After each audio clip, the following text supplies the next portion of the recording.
Good morning. Anybody who is joined fresh today? I mean, you're not there yesterday and today you come? Okay. Fine. We are doing anthropology class, okay? And as a part of that, we are introducing you several topics. As I was giving the schedule, general format of the classes yesterday, we said that in the first half hour, we would be doing certain things that will be of a general significance to you over a period of time. And then I am also in the task of giving you a bit of vocabulary related to the discipline. So even in today's class, apart from looking at a tribal community which is later recognized as a low-caste community, we will be, we will be talking about that particular caste or tribal group. And after that we will do with some continuation of how anthropological thought had actually progressed.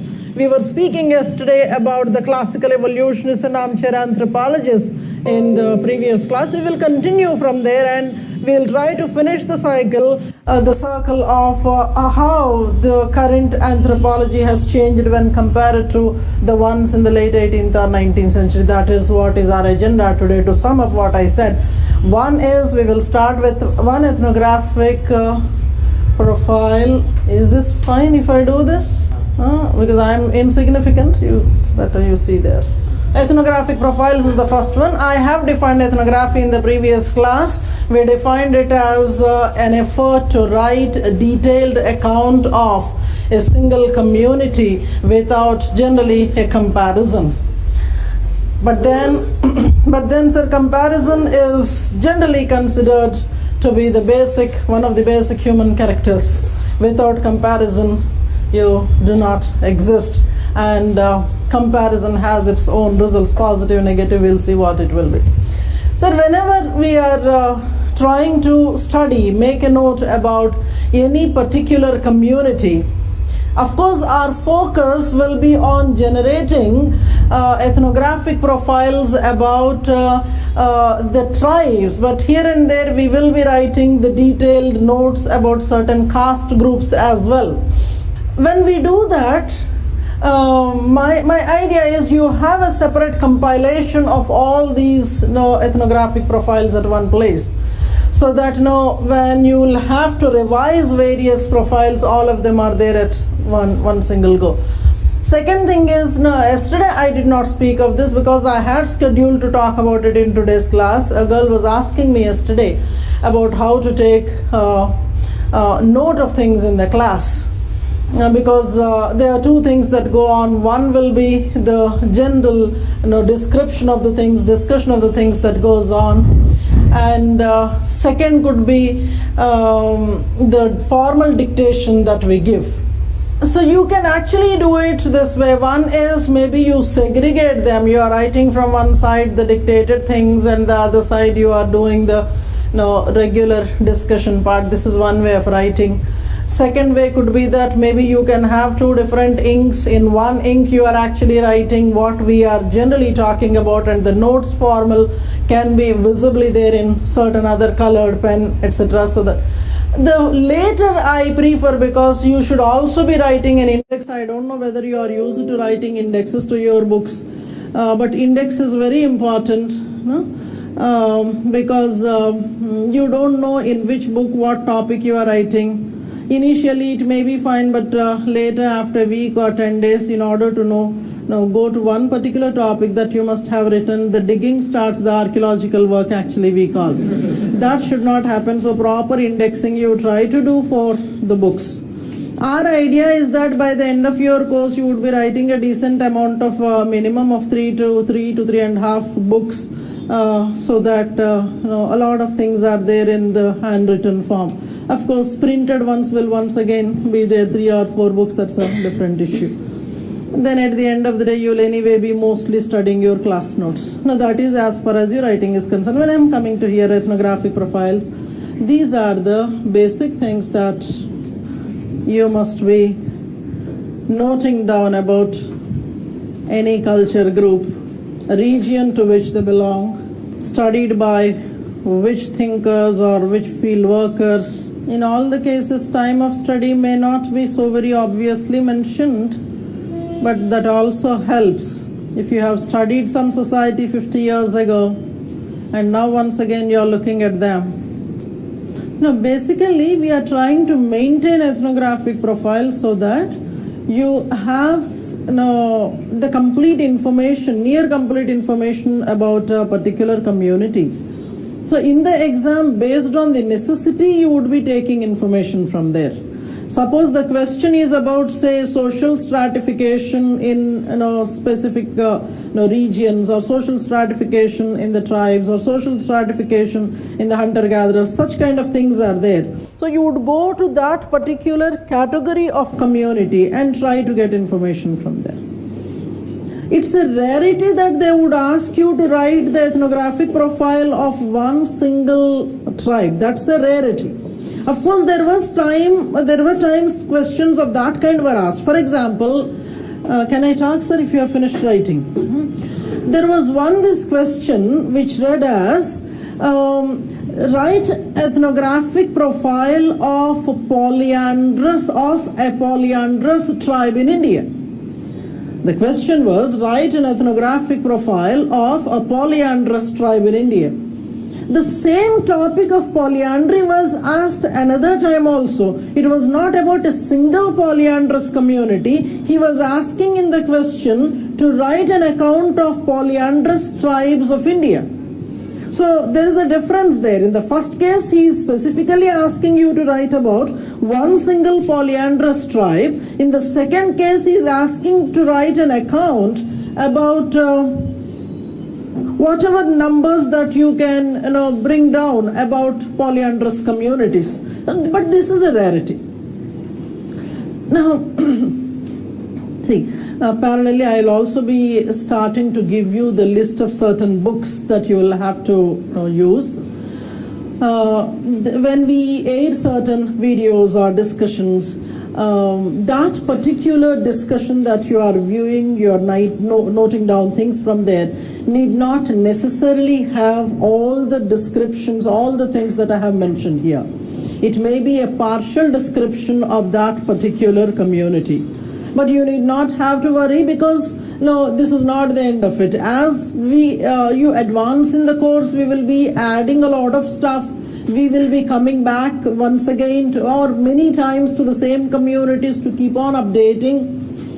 So whenever you are writing the profile of a tribe, suppose one particular information is not there, say in that description there is nothing mentioned about their political system or something else, you leave a blank there. At the end of every profile you leave some space so that you can go back and keep on updating.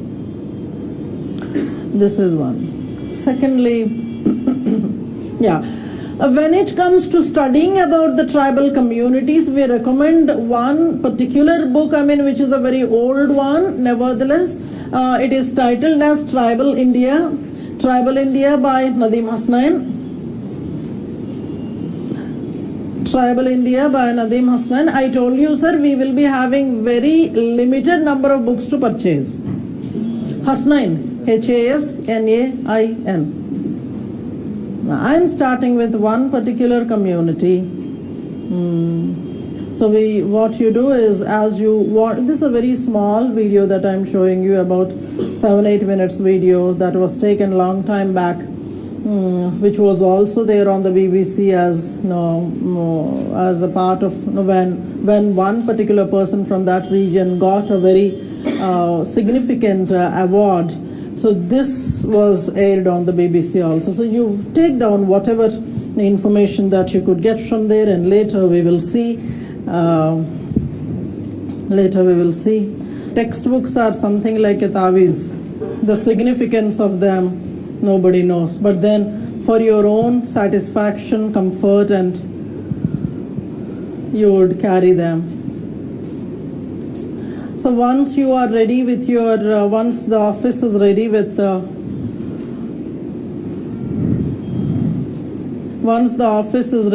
your information like your mail IDs, etc., I will start sending. That will be the second resource. That will be the first mail. You would be receiving a good number of mails. Responsibility of downloading them and preserving them lies with you. By the end of your course, you would be receiving not less than 90-100 mails, so that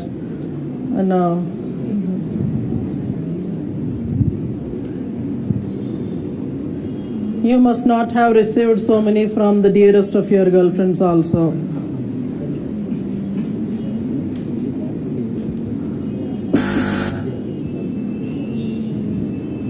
ఒక్క నిమిషం ఉండండి, వస్తుందో లేదో చూసుకొని అప్పుడు In fighting prejudice against them, it still continues to this day. ఓకేనా లేదా చివరిది ఒక్క ఆగండి. They are considered the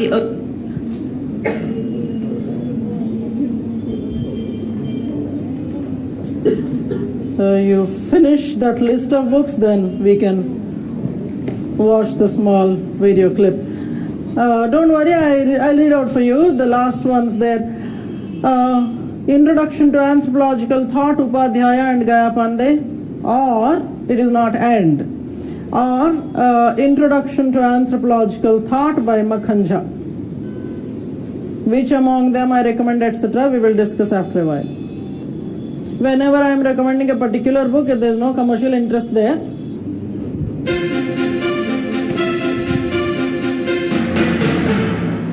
imagine being rejected by society since birth and being denied access to certain human rights because of your status in the community. Well, that's the reality facing millions of so-called untouchables in India. Although the Indian government has been fighting prejudice against them, it still continues to this day. They are considered the original inhabitants. Sir, is the voice okay to the end? Okay. And generally, whenever you are watching a video clip, I'll also be mentioning the title of it so that you can back home have a revisit. Because we cannot go on for more than one shows here. So once we are showing, you try to write down whatever, and then we will have a brief discussion about it. A revision you can do back home. Of coastal Karnataka in South India. Thanks. They are called upon by society since birth and being denied access to certain human rights because of your status in the community. Well, that's the reality facing millions of so-called untouchables in India. Although the Indian government has been fighting prejudice against them, it still continues to this day. They are considered the original inhabitants of coastal Karnataka in South India. They are called upon by their community to beat ceremonial drums, to race and guard water buffalo for the upper caste. They are the Koragas, one among the many untouchable communities in India. Literally outcasts of society, they live on the edge of the forests in segregated communities, brought up to believe that they are inferior. India's 170 million untouchables can face a lifetime of abuse, but slowly their status is changing. Basri is an untouchable. She and her family are illiterate and desperately poor.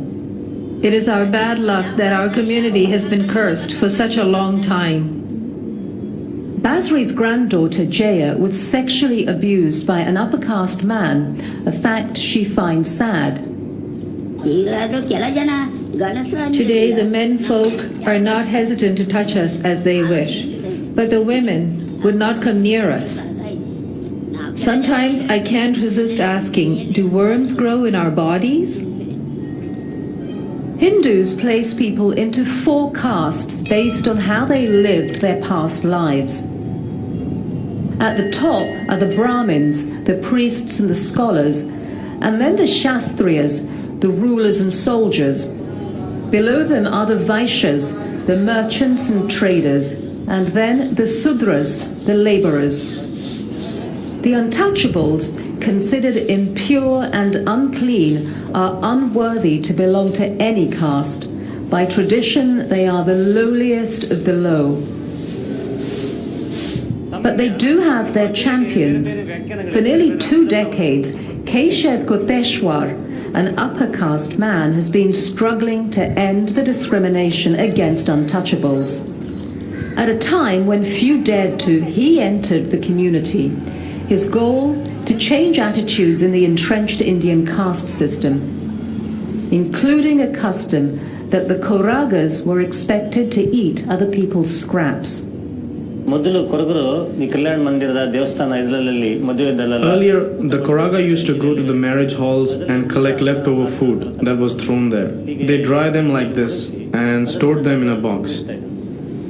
During the rainy season, they recook the food and consume it.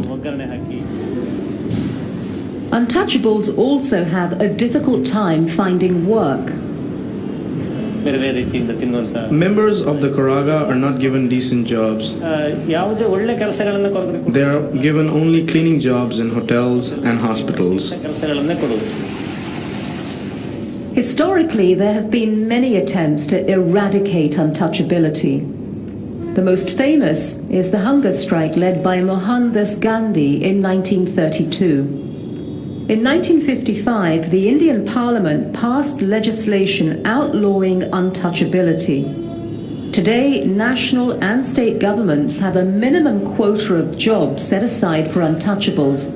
But these are not always enforced, says Shukra, a Koraga working part-time in a government hospital. People promise that there are jobs reserved for the local community people, but no one is bothered. I am not blaming the government, but that is the reality. For generations, the Koragas have accepted the limitations placed on them, following the traditional beliefs and practices dictated by the caste system without question. Sridhar explains. In our village, we are not allowed into the house of rich families. We feel sad, but we accept it.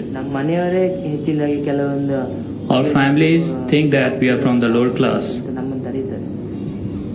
In 1993, Keshev set up Spurti, a residential school for the Koraga kids, to teach them about equal rights and to stand up against such feudal customs. But people in the upper caste were reluctant to release them from work to go to school. When we first started enrolling the Koraga kids, they asked me if my father would work in their houses if the kids are gone. Only 10 students were enrolled in the first year. But Keshev persisted. He began staging hunger strikes and peaceful protest to draw attention to the plight of the Koragas. He led a movement to collect alms from home to home, village to village, to raise funds to support the children's education. Today, the school provides a 12-year curriculum to 60 students, including a class teaching a dance form that is traditionally practiced only by the upper caste. Earlier, when our parents said that by entering the temple, God will curse us, we used to believe them. But not any longer, thanks to my schooling. Now I have the confidence to talk with anyone. Earlier, I used to be scared of even facing the upper caste people. While progress is being made within the younger generation, many older members of the untouchable communities continue to follow the traditional duties handed down to them. The Koragas lead processions to announce temple festivals, a duty that they have performed for generations, says Santosh. Traditionally, my job is to guide the buffalo. This is a duty that I have inherited.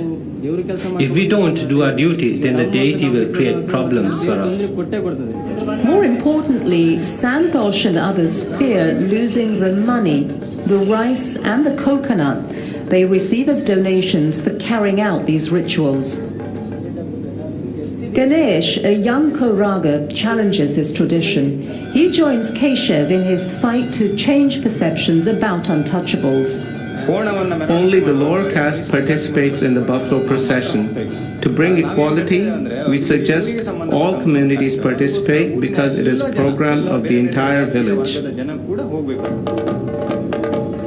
At the village square, an intense discussion is taking place between members of the upper and lower castes about the procession.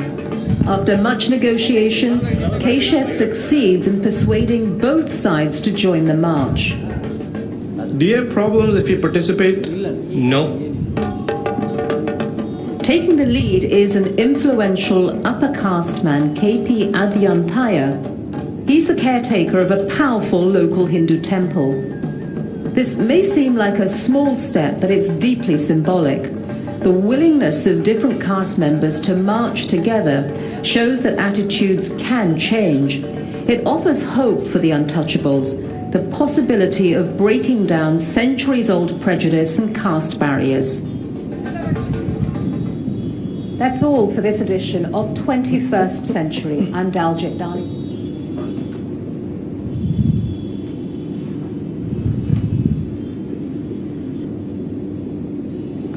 Looking at the basic details there, that is the tribe, southern Karnataka. What you have to remember is that man's name. You can browse through today if you have time in the weekend. Spurti. We will be coming across several such NGOs that have been rendering remarkable service. From the next class, what you do is you keep a sheet ready with all the basic side heads like religion, marriage system, family system, etc. So that if on that day we are looking for any ethnographic profile, you can readily make an entry.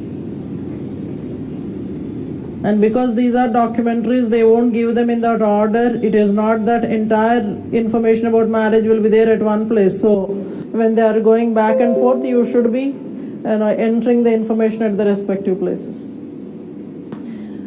See, generally, we focus a lot on tribal ethnographic profile writing. But for this current batch, I want to also do a good number of caste groups that are either in the news for some reason, or maybe some kind of very interesting change has started because of certain initiatives, maybe by the government, maybe by the NGO, or maybe from within themselves. So caste-related ethnographic profiles will also be done, so that, because I am looking for one such question or specifying particularly a caste group or a type of profile, so that very contemporary things that are happening can be accommodated in your answer scripts. And the reason why we are going to focus a lot on caste is that, of course, this is a major syllabus of our discipline, especially in the paper 2. I also intend to do this because at some point of time we will have to accept that it is the reality, caste is the reality. You cannot push it under the carpet and say that everything is fine.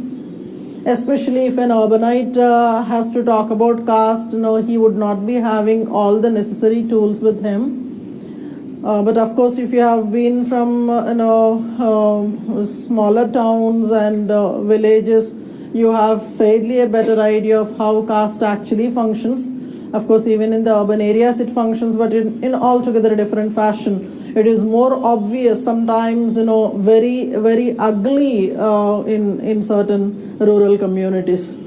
And when we try to show these things, it is not that we are trying to take sides against the upper caste or something like that. It is not that way, don't get me wrong.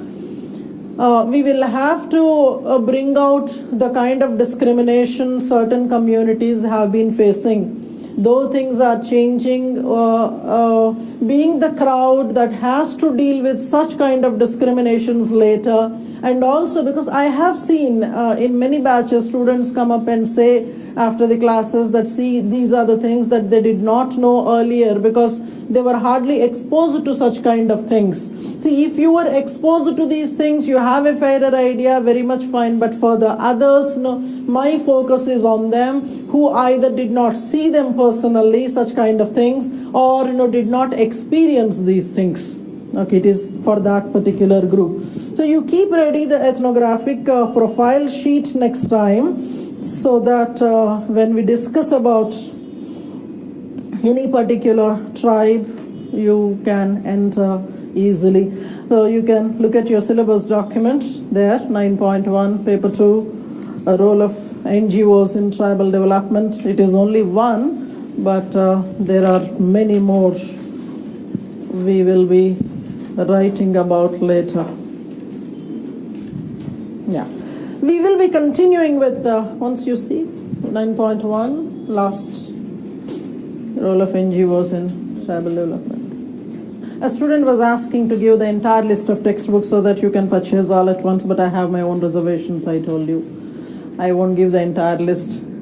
Not that there's any specific reason. I don't want you to be overwhelmed by those so many books, and no book you will be studying from cover to cover. We will be, with respects to them, focusing on those areas which are essential for us. And I'll first talk about these books and then take you forth into the discussions of thought. Can you recall any names of thinkers from yesterday's class? Fraser, great. Srinivas, Tyler, Morgan, Rappaport, Marvin Harris. I wanted him actually right now. Thank you so much. You know so much of anthropology by now. It's been only about 2 to 2.5 hours in the class, and then. Now, I would want to start with Marvin Harris, primarily because most of the information that we will be discussing will be from the perspective of Marvin Harris in the class. His book is there, that is History of Anthropological Thought, History and Genesis of Anthropological Thought. Of course, it is not written in the way our syllabus is arranged. History and Genesis of Anthropological Thought by Harris, a very bulky one, but then that is our primary source. When it comes to Indian sources, these are the two books generally in circulation, very old ones though. The first one is slightly exhaustive. Second one is an abridged version. Because we all believe in small is beautiful, if at all we would want to buy and feel the book, maybe the later one. But suppose you have a long-term plan, अभी इस साल नहीं लिखना है, next year लिखना है, या फिर उसके बाद लिखना है, maybe you can venture into the first one. But when you want to read the first one, you should be very cautious, because sometimes you feel that there is some kind of disconnectedness in the paragraph. That kind of a problem is there. So for a student who would want to go for a textbook, for now I may ask you to go for the later one by Makhanja, small one, cuter one. Nevertheless, your primary source will be your own class notes and the mail that I am going to send to you. It is not simply this one. This first mail is it has given about all the theories in 1-2 paragraphs, so that it gives an overview. But when we go deep into the subject, for example, you'll have to prepare one full-length essay on Malinowski. Apart from what you are writing in the class, I'll be sending you an exclusive essay about that particular person. So you be assured, information there is no dearth. You have tons of information, but it's only that you'll have to pick up which is the right information to study from. In yesterday's class, we had actually stopped at some brief account we were giving in classical evolutionism. we said that these were the people mostly, sitting in the libraries and in their own universities and trying to write about the people who are very far from them. And they were depending on the sources other than their own self going to the field. It is here I am introducing certain newer words for you. Suppose you have this practice of visiting the field by yourself and collecting the information by yourself. We call it primary source-based information. We call it primary source-based information. Keep looking at chapter 8 of paper 1. There you find these words, secondary sources and primary sources. Chapter 8, paper 1, that is about research methodologies. You'll find this word, secondary sources and primary sources. Primary sources meaning the researcher should go to the field by himself and try to gather information. How he gathers, that's another thing. But he himself visiting the field and trying to get information by himself is the primary source-based information. And suppose he is depending on certain other people, maybe travelers, we were giving a list earlier, maybe travelers or maybe other researchers who have already written, or maybe the missionaries, maybe administrators, somebody else other than himself. Now if he is depending on them, we call it secondary sources. Our discussion today continues on this. When we are trying to add stuff to the topic of what are the major trends in anthropological thought. There's one more point I made in yesterday's class, that was the earliest thinkers, earliest researchers were interested in studying the cultures, the communities in totality. They wanted to look into every smaller segment of the community, but they, of course, maintained their own special interest there.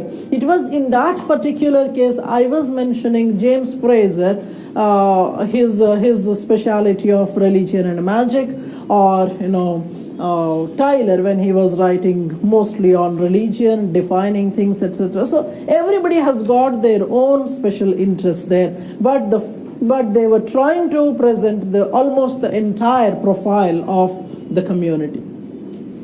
This was the earliest one, but hardly any field work was there. Slowly people started to visit the field.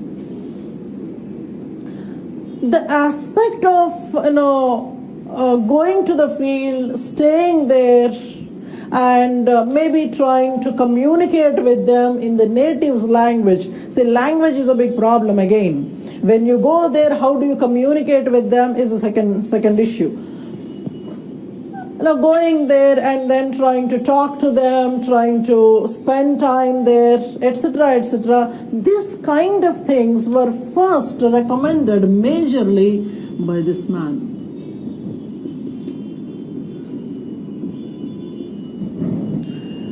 So we started with holistic study of cultures. In the earliest anthropologists, such as classical evolutionists, by the time you come here, this man says, visit is important. And he was giving several other important guidelines. I'm not elaborating on them as such right now. Hanji sir. Light. I was saying that it all had begun with classical evolutionists who wanted to study cultures as holistic entities, and then by the time we come to Franz Boas, he started to insist on visiting, staying, language, and several other things. So he was somebody like, he was trying to tell the future anthropologists what has to be your role, how you should have to work, what has to be your relation with the field, what should be your relation with the discipline, what should be your relation with the governments, etc. So he was somebody who was trying to, if at all I'm allowed to see, he was somebody who was trying to give a special identity to the discipline. By the time Bowers had come, anthropology as a separate discipline was not still established. So universities had to have a separate chair of anthropology, separate department of anthropology. That was not happening. Anthropology was sitting somewhere else, maybe in psychology, maybe in sociology department. So it was not like a separate identity that was existing for that. So this was the man who was trying to give an identity to anthropology. We will see eventually what are all the things that he was doing. Because whatever syllabus that we see today in anthropology, most of the times were said by him. For example, look at chapter 1, paper 1. In chapter 1, paper 1, there is something mentioned called branches of anthropology. The 4 branches mentioned there. I gave those names to you in the workshop, like linguistic, biological, or sociological, you have archaeological, anthropology. So the 4 branches as as are presented there. Or if you go down from there, you would see discussions about evolution of man, discussions about evolution of man in terms of fossil evidences. As you are going down 1.5, 1.6, you find discussions about evolution of man. And or maybe for that matter, you're glancing through the entire syllabus, coming to chapter 7 in paper 1, you see that there's a special topic being introduced called language. If I go into the details for that matter, say for example 9.5 in paper 1, 9.5 in paper 1, there is something written about race and racism. Or for that matter, you go to 9.7, there is something called ecological adjustment, ecological adaptation of people. Or in topic 10, there is some mention about human growth, how people, what are the various things that change and that are responsible for the growth, what actually happens. So if I look at the entire syllabus, most of the things that are given in the syllabus are either suggested by him or he himself was into that kind of a work. So it is like a single-handedly this man was trying to deliver the character of the discipline that is anthropology. So this can be considered to be one of the very founding fathers of modern anthropology. And this person, if you see, once again, go back to chapter 6. Bowers is there almost in the beginning of anthropological thought topic. After him, so many names are there, so many female anthropologists, and then so many other fellows. You see that after Bowers, people like Malinowski were written, Brown was written, and then etc., etc., a whole lot of people. This man had trained most of them. He was creating a manpower for anthropology. Almost the entire syllabus, almost entire list of thinkers that is mentioned there, barring a very few recent ones, all of them at some point of time or the other were guided, trained by Bowers. See, I'll have to make a point here. Sometimes questions are asked in the exam, like write an essay on the contributions of Bowers to the discipline of anthropology. Any thinker for that matter. There are certain very popular thinkers who occur for big questions. See, the worth of the thinker can be understood by the value of marks that he is asked for in the exam. So if somebody is asked for 25 marks, is very valuable. If somebody asks for 10 marks, maybe a lesser value. Now, I'm not trying to judge or things like that. I'm not trying to give loose comments on them, but that's how you plan your preparation. This is a man who was there for 60 marks in the old pattern. You can understand. 60 marks meaning you should be writing about 500 to 600 words about this man.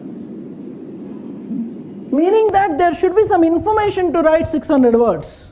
It is a very simple thing to understand that when he was responsible to bring forth all these discussions into the discipline, he was responsible for creation of benches of anthropology in the universities. He was introducing anthropology to the big continent of Northern America. It means that without him, you cannot imagine what anthropology could be, or maybe whether the discipline could have been there or not. Now, with that diversification, the people whom he had trained, they picked up, each of them picked up a slice from what he had suggested. So he was giving a big platter there. So from there, people were picking up small things. Somebody wanted to do, as you go through the syllabus there, after Bowes, you find this man Malinowski named under what is called functionalism, or somebody like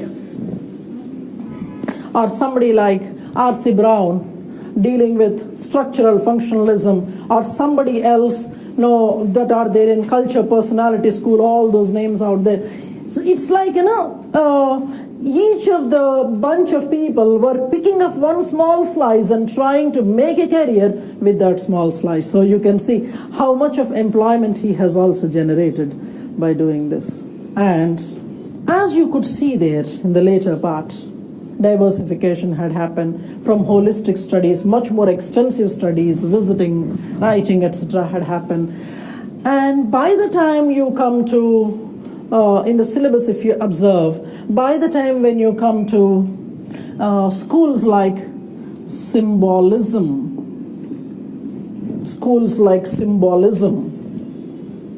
there's a significant change occurred. See, I'm trying to point out the very important dots there. In between the dots, there's so much that has happened, but these are the most significant dots. You started with holistic studies, you try to expand your horizon, and then in symbolism what happened was that the thinkers became interested in smaller and part studies of culture. By the time you come to symbolism, there is nothing like a holistic element of culture.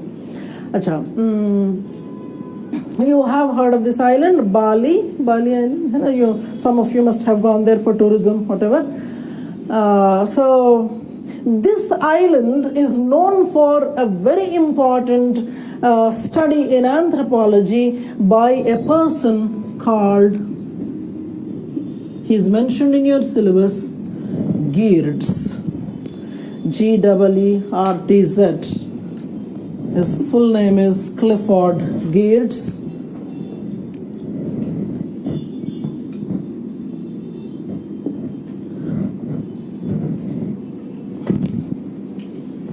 I'm showing this as an example because it tells us how narrow the study was. It's not that he was trying to get the entire ethnographic profile of the community living in the Java or Bali Islands. His interest was in one festival, that was the cockfight. We have in Sankranti, Pongal cockfights, no? They also have. It means that all humans are one and the same. You play same kinds of games, you do same kinds of stuff. The second part of our class will talk about this similarities in humans. So Geertz was known for this study of cockfights. This example I am trying to show to establish this, that from holistic studies we moved on to part studies. But within the part studies also, they were trying to go there, gather the information majorly from the primary sources. But later what had happened was that it gave rise to several other things, such as from secondary sources, we moved on to tertiary sources, and then we are at the fourth level of data collection right now. One trend I was mentioning was the sources. The other trend I was mentioning was what was the focus area. Is it the entire group that you are studying or the part studies? So the later thinkers after symbolism were more interested in the part studies rather than describing the entire community. So with time, this generally happens. When now if you go to anthropology departments in many of the Eastern universities, we try to do the part studies rather than the full-fledged studies. And parallelly, things are changing. Primary to secondary to tertiary to fourth level of data collection. What I mean by these two we have explained. Primary, you are going, gathering the data. Method, that is the secondary one. Secondary sources, you're not going, you're sending somebody or you're getting data from somewhere else. Third and fourth are interesting. The third type of data collection, tertiary sources data collection, was majorly introduced by the school called Culture Personality School. Are you following the class, sir? Are you following the class? You're okay with the class? You're able to follow what I'm saying? You're not? If you're following, something is wrong with you. If you're not following, you're on the right path. So don't worry. We are trying to present to you major trends in anthropological thought.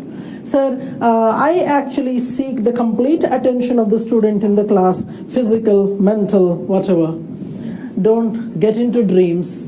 1 minute of drifting from here, you'll never be able to catch up with what I was actually speaking. Even with more than 100% attention, it is very difficult to understand what we are speaking. And if you're drifting here and there, it becomes all the more difficult.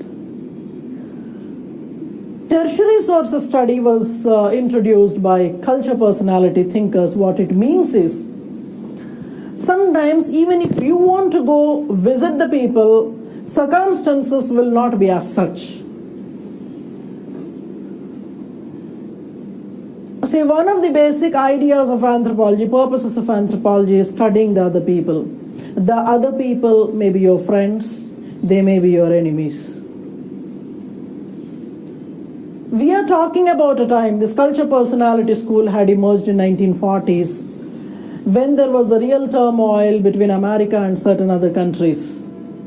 So if you wanted to study your enemy communities with such a kind of world order, it becomes difficult for you to travel to your enemy territory and study them. So what you will do is, you will resort to what is called a distant analysis method, that is nothing but tertiary source study, distant analysis method. What we mean by distant analysis method is, in distant analysis method, if you are not in a position to visit the culture group, you're not able to visit the culture group because of two reasons. One, the political circumstances that must be existing. Secondly, maybe that particular community is no more existing. It must have disappeared. If you want to study the societies that must have disappeared, you cannot go visit them and get information. You will have to depend on certain sources, maybe the newspaper articles, maybe the ethnographs that were written by the others earlier. You are trying to get as much data as possible. For example, you wanted to study your enemy community. I am taking this peculiar situation there. When culture personality was emerging, the school was emerging, Government of America was sponsoring scholars to study the Japanese society, because that was the turmoil there. But then the researchers cannot go to Japan and conduct studies. And hence what they tried to do was, they were interviewing the prisoners of war, Japanese prisoners of war, or people who must have migrated certain generations ago to Japan, or students who are pursuing their education in America, the Japanese students.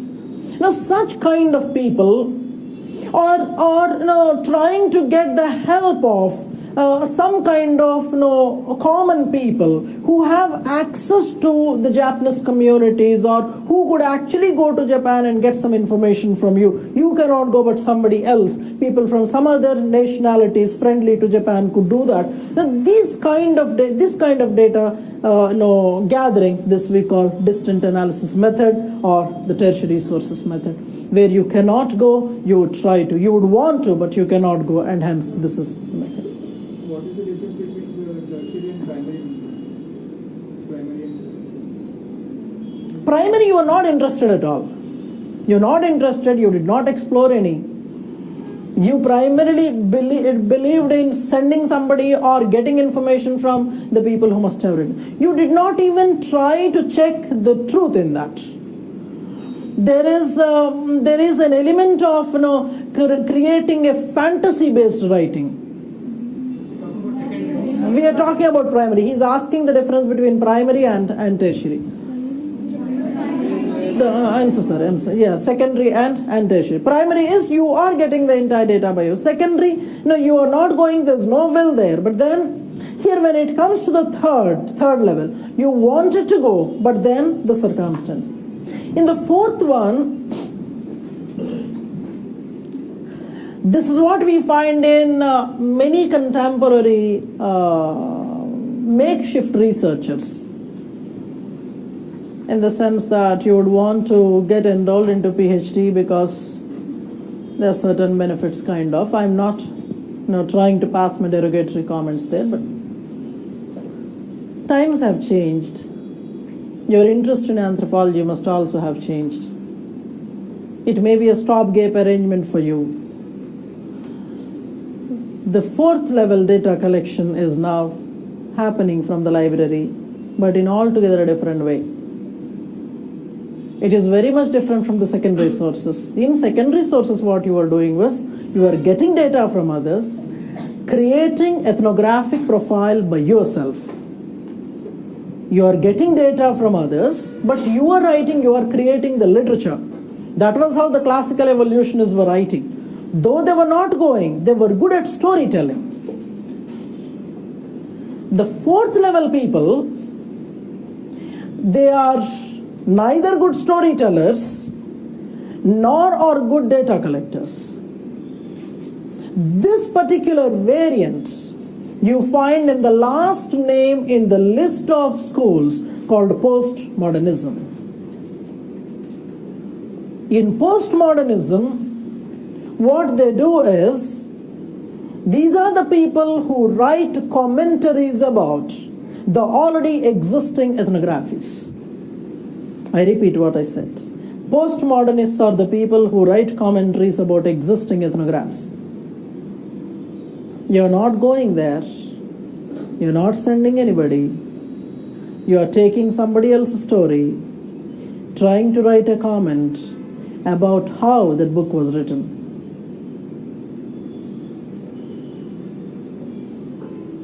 It is not like I am going there now to the same society and trying to see the change that must have happened. 50 years ago, an ethnograph was written. I wanted to study that ethnograph now. It's not that I'm going there trying to see how different it was earlier. No, it's not that way. I am trying to write a comment on the way the writer had written. Whether he was writing in a friendly tone, or whether he was having a colonial tone, whether he was sympathizing with the people there, whether he is trying to present their perspective or or his perspective. I hope you are getting. I'm not getting into further details there.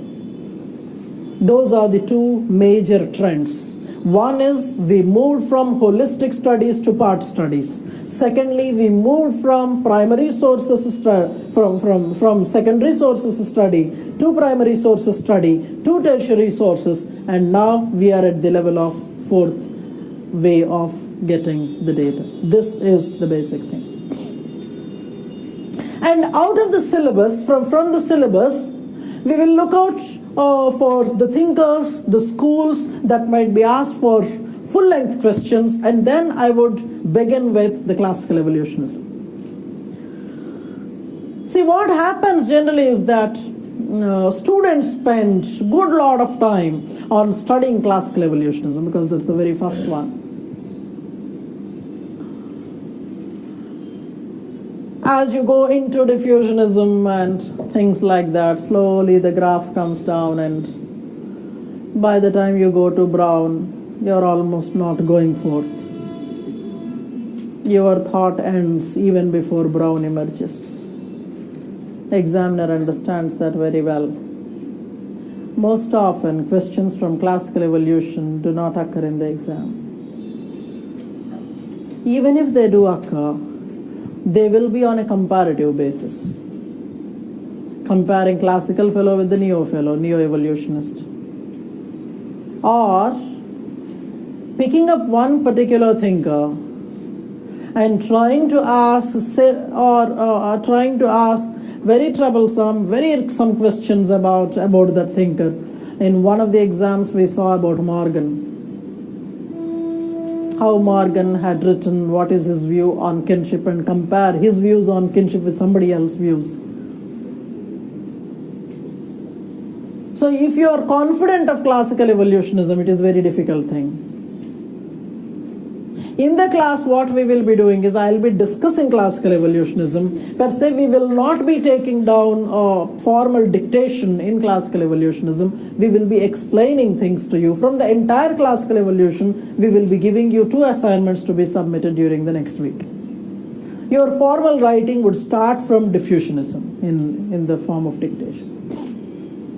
Now, coming to the big questions, keep looking into your syllabus. We will identify the people who could be asked for big questions. Bose has to be there. Bose can be a full-length question. Actually, in your syllabus, Bose is mentioned in American diffusionism. Some of the books, they present him as a diffusionist. Some of the books, they mention him as a historical particularist. So Bose is a very heavy man. This can be a big question. Second one is Malinowski. We are going to see, suppose you pick up Upadhyay and Pandey's Anthropological Thought. On Malinowski, he writes about 100 pages. This is what I was telling you in the first class. If you have good lot of time with you, in a very relaxed way, you can do the subject over a year or 2. But suppose you want to do it in 3 to 4 months, then comes the problem. So this whole lot of 100 pages in the print have to be brought down to maybe a 10 handwritten pages. That is the task. Malinowski was tried in different ways. Examiner would pick up 1 or 2 variants from him. His theory can be asked singly for a big question, or whole lot of his contributions can be asked for a big question. So this is a man who is really powerful. And Brown and all these are smaller fellows. Yeah, big question can be asked from culture personality school. Whenever this is asked in a big question, the thinkers are asked as a bunch. For example, there was an occasion when they said, analyze the contributions of Benedict, Mead and Gardiner to anthropological thought. You can understand that individually they cannot stand for a big question. Nevertheless, culture personality is one of the very favorite areas of examiner. He can ask smaller questions, he can ask very big questions.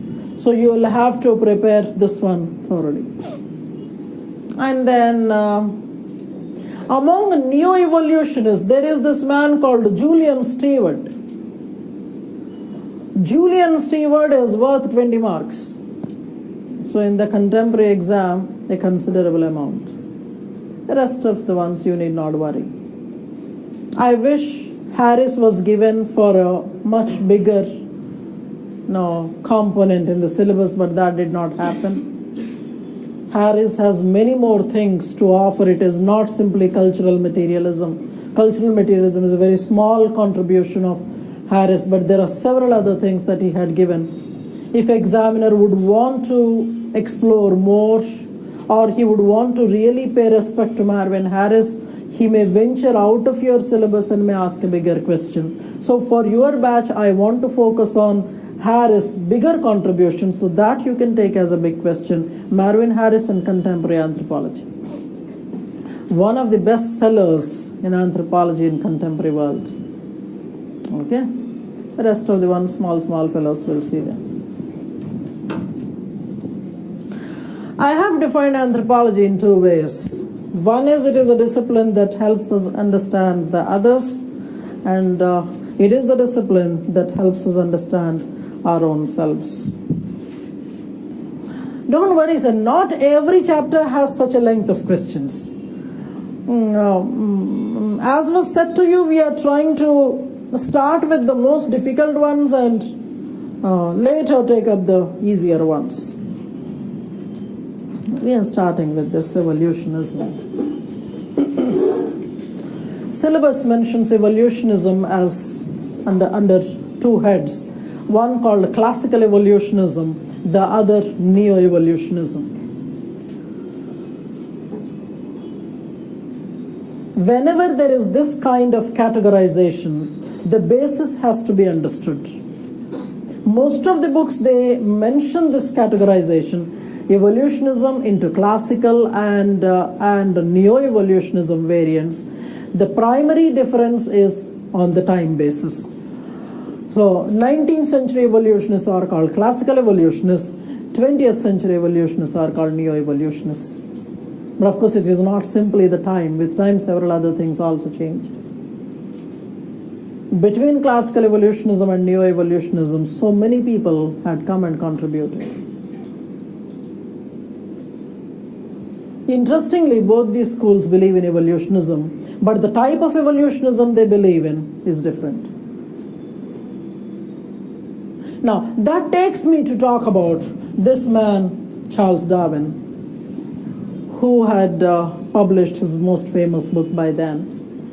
Across the disciplines, including the social sciences, he was having the fan following. And he was igniting the thought of evolutionism. See, here I'll have to say something. As a part of your syllabus, you will be studying so many things. Occasionally, you may not believe in them, but you will have to. You may not be a believer in evolutionism, but then when it comes to anthropology, the foundations of anthropology are laid on the thought of evolutionism. Every topic for that matter, whether in paper 1, paper 2, social, biological, whatever you pick up, every topic tries to take you to the origins of that particular content. So randomly, if I am picking up, just look at the topic of religion, paper 1, chapter 5.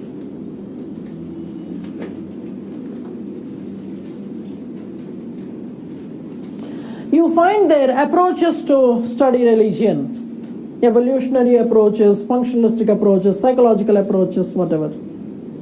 So to begin with, it is evolutionary approaches. Every topic that you are going to study has this inquiry of evolution or origins. For that matter, go to chapter 3 in paper 2.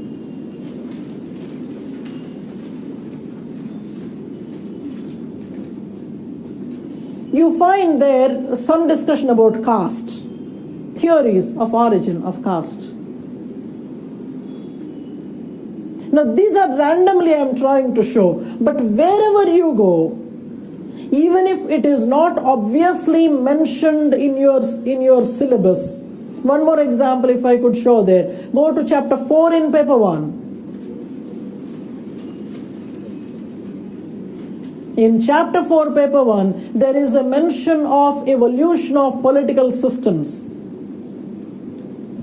This term evolution is so much ingrained in the discipline that whether you believe in evolution or not, you are forced to read it. Similarly, several concepts, especially in terms of religion, in terms of caste, etc., when you go to the paper 2, one big challenge that might occur is could be for a person from a non-Hindu background. When you are not a Hindu, either you do not know the Hindu things, or you are not interested in studying, knowing. But you don't have a choice because you have chosen anthropology. At least to score marks, you will have to know what a varna is, what a caste is, what a purushartha is.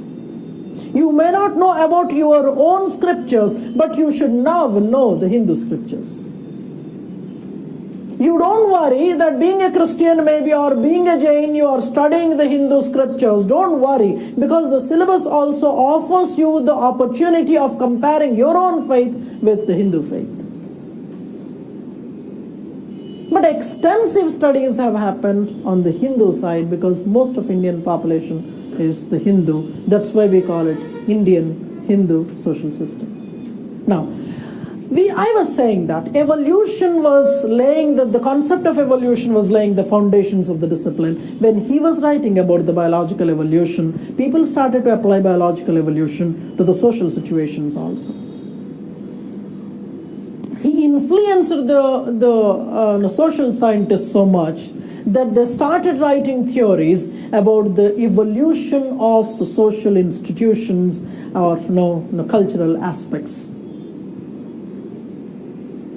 Of course, Taylor was laying the foundations for it.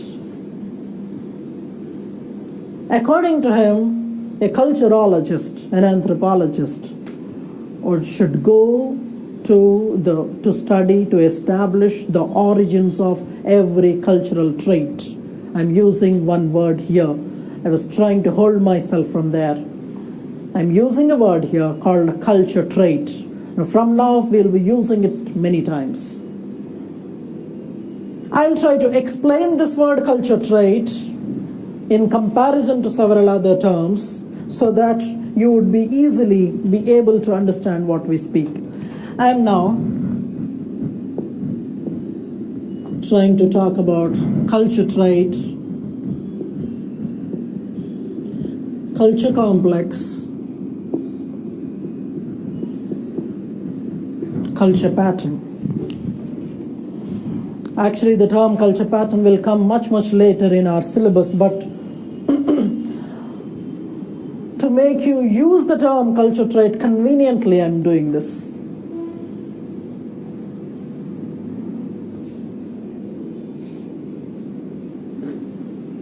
Don't worry about anything. Don't worry that you're not understanding. Eventually, you will understand.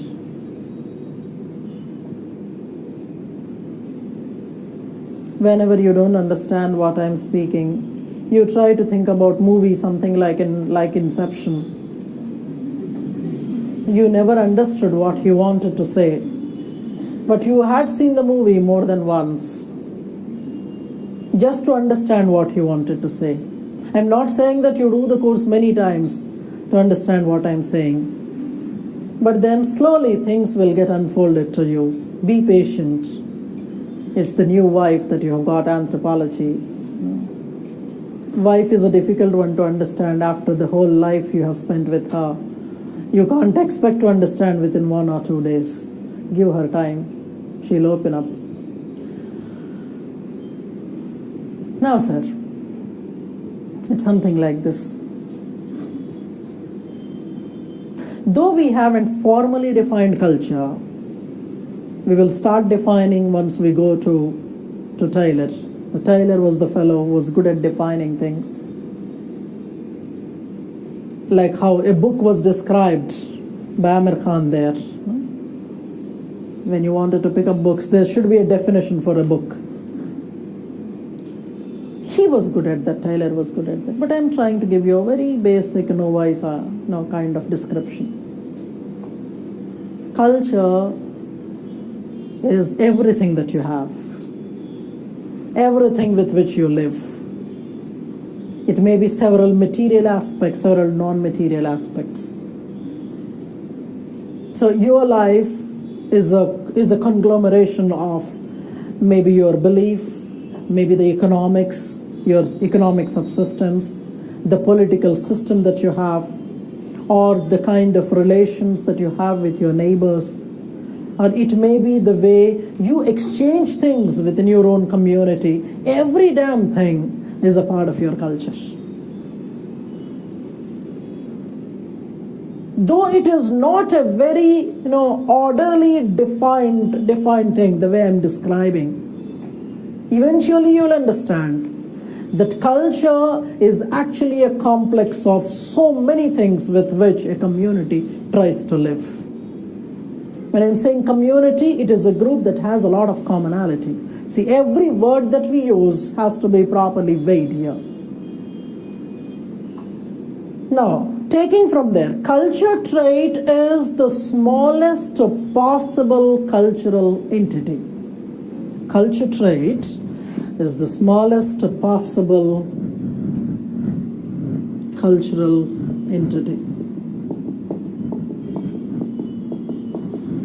An individual smallest possible part of the culture can be called a culture trait.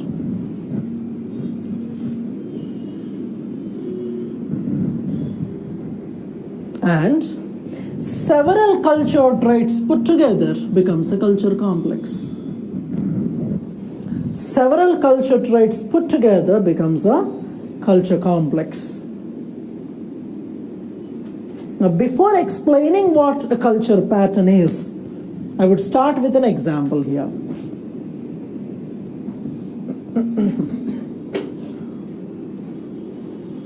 Say, for instance, you take Indian culture. Within Indian culture, I may take up Hinduism. I may take up Hinduism as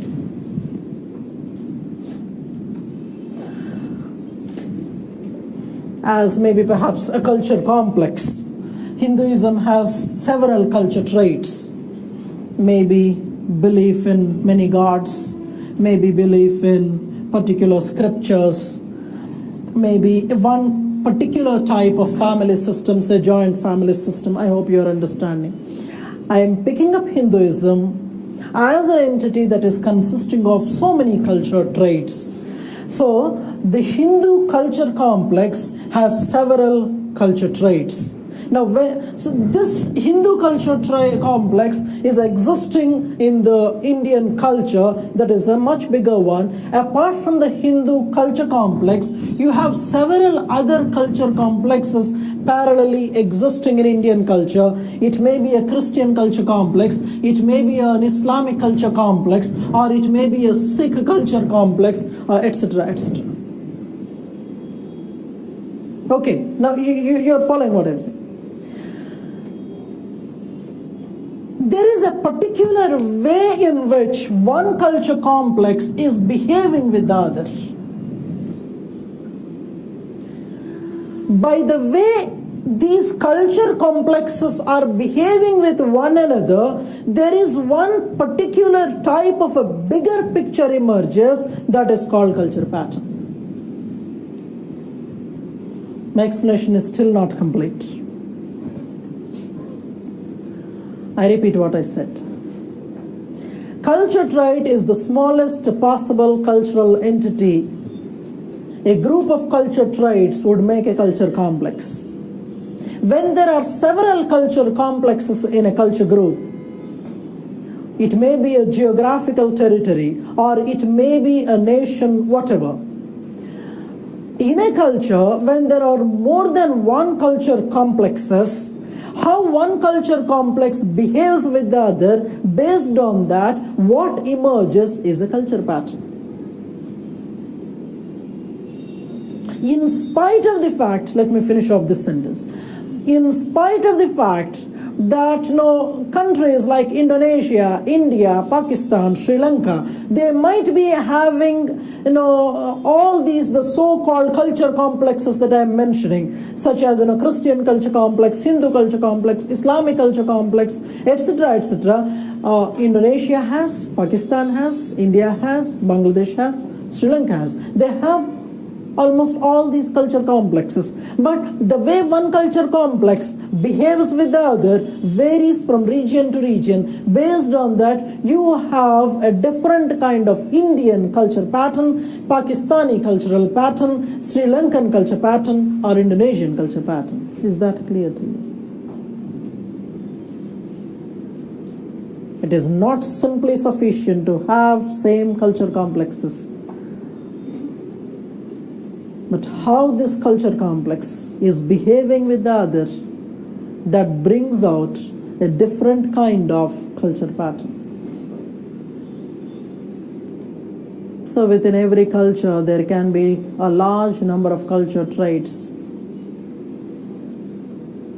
So you can try to enlist the culture traits. Religion could be a culture trait, or within religion the variants could be. Hinduism is such a magnificent religion that you have so many variants there.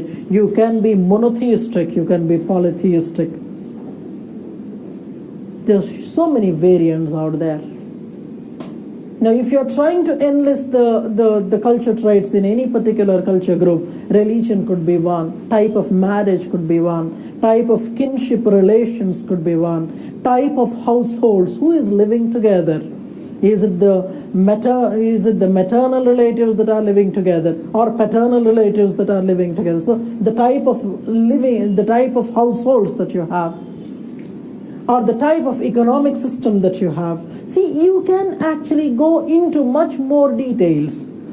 Maybe the kind of clothing that you wear, the kind of worshipping patterns that you have, the kind of architectural styles, the type of art styles, the type of dance styles. Now, each of them can be called a culture trait. I hope it is clear now. The smallest possible cultural entity is a culture trait. When it comes to evolutionism, evolutionism tries to go to the origins of every culture trait.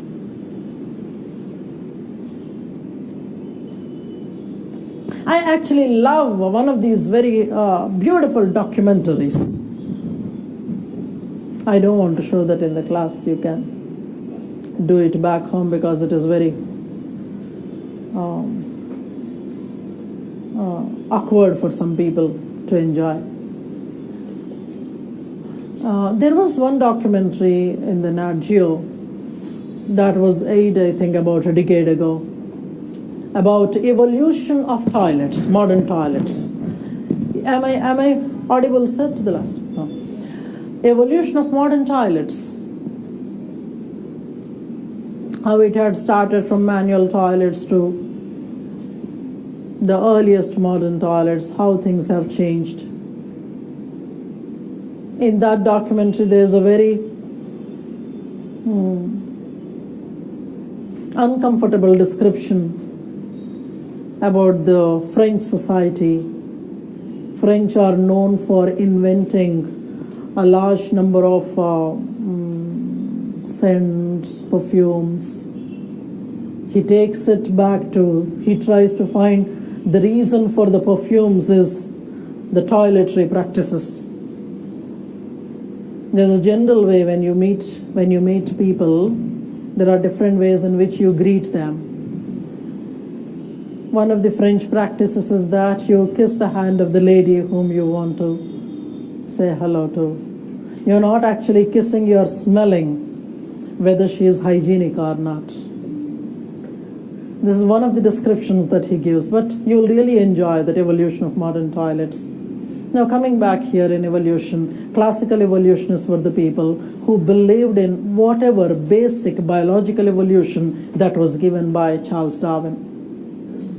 They strongly believed in this idea that there is always a movement from simple to complex. There is always a movement from indefinite to definite.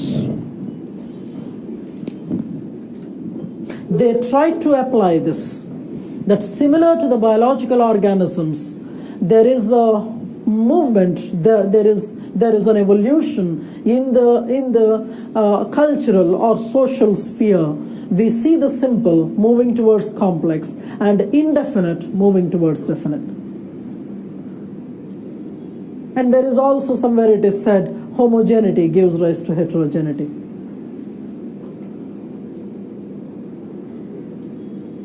This is the basic thing. But over and above this, there are so many other discussions. There's a very popular statement, popular principle, many social scientists were debating on, that is the biological concept of survival of the fittest. Can it be applied to the social situations also? Nobody challenges this idea in the biological sphere that the fittest would survive. Can we support the same thing? Should we support the same thing in the social circumstances also? If at all we are supporting that Darwinian principle of the survival of the fittest, it is like a ruthless suppression of the people who are weak. That's where the purpose of anthropology comes into picture. Anthropology, by spirit, does not support the dictum of survival of the fittest. It is in this particular context, a new concept was devised in anthropology called social Darwinism. When Darwinian principles were applied to the social situations, it was against the so-called principles of humanism. And hence the discipline does not support this particular aspect of survival of the fittest. Not simply this discipline, when it comes to the welfare state norms, you would want to see to it that the people who are down below are actually pulled up. That is where one of the criticisms comes against the evolutionism, that it does not go well in the social situations. This is actually the basic background. Nevertheless, his books have ignited the idea that maybe we can study social institutions also from an evolutionary perspective. And from there I would take you to the concepts of evolutionism. So actually, if you look at your syllabus, we see that in anthropological thought, the classifications many times are based on nationality. The classifications many times are based on nationality. So you see in the evolutionism, classifications such as British, American, and German-Austrian rather. Once again, let me say this. Though all of them are not there in the syllabus, I wanted to make a mention of these names. For example, Maine. Maine was an anthropologist who tried to study evolution of law.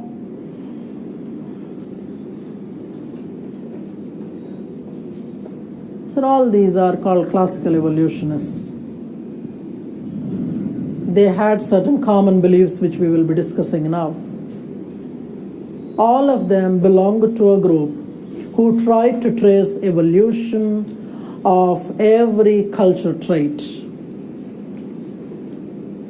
So if they have to study a particular culture trait, their approach will be, they would try to inquire what was the earliest form of this culture trait and what were the intermittent forms. Sir, you'll have to mind here that when you are studying a theory, don't try to criticize the theorist right from the beginning. You will not be able to understand him if you do that. So first let him say. You will anyway have time to criticize him. Only from the criticisms, as we said earlier, only from the criticisms of the earlier theories emerged the later theories. So you would have ample opportunity to give a critique. But then because they belong to altogether a different time, in order to understand them, you should maintain your cool. See, many of these thinkers wrote what they wrote because of what they have experienced in life. Now, I will take you further to one of the concepts and then come back here.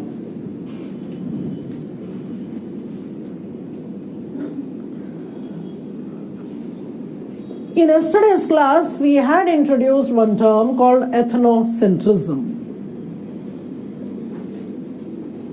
We said that ethnocentrism is a field that you feel that your own culture is superior to the others. So it is like judging the other cultures to be inferior.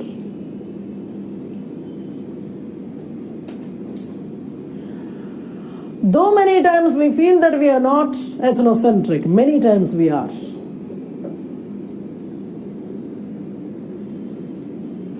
Somehow this feel of superiority and inferiority is so much ingrained in the humans.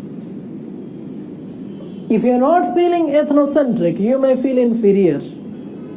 So there could be certain communities who are actually the victims of the feel of inferiority. From infinity till eternity, they are actually exposed to this feel of inferiority. Maybe occasionally ethnocentrism can be fought easily, but not this feel of inferiority. Very, very difficult. Now there is this thinker, Boas, Franz Boas. A word about him, then.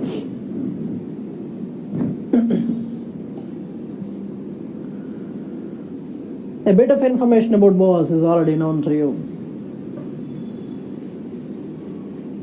Something more I'm trying to add, and then I'll get you back to evolution.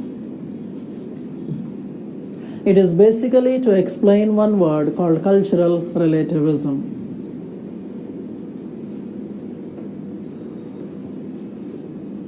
And also to tell you that when a thinker writes something, it might be from his own experiences.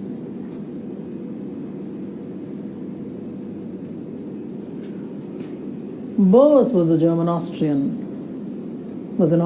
rather.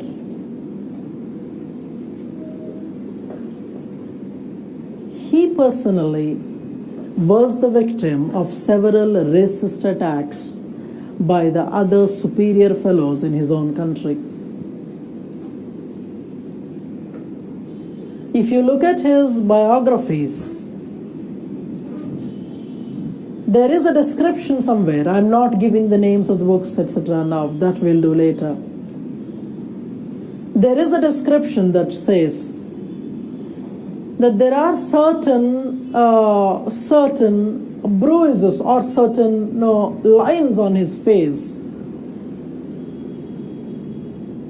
which he answered in an interview that a bear had attacked him,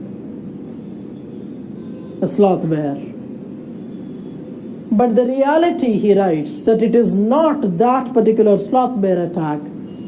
He was a victim of this racist attacks. When somebody was attacked in that particular way, definitely if he has to write something in culture, he will not support ethnocentrism, or he will not support something like racism. Many of his writings were against racism that was very rampant at the time when he was writing.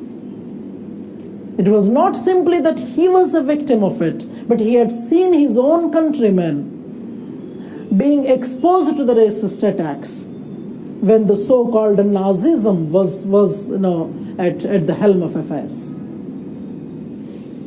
When he moved out of Europe and he went to America, one of the things he was trying to get out was from this notion of racism.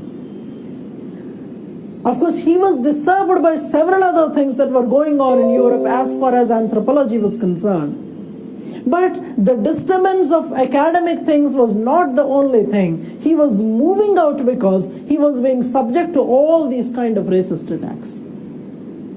And from that kind of a background, when somebody writes, he would definitely come up with the concepts that would try to fight problems of racism. So, sir, if a question is asked from 9.5 in paper 1, if a question is asked in biological anthropology in 9.5, race and racism, if you are not mentioning Franz Boas, then the answer will be incomplete. That's what I was saying in the earlier class. Do not try to attempt biological anthropology questions simply from the biological perspective. They should have some kind of basis from anthropological thought. Racism otherwise would not have been a topic in anthropology. If at all, somebody like Boas was coming up challenging the status quo. And that's where he was trying to launch this word called cultural relativism. What we mean by cultural relativism is, it's a belief.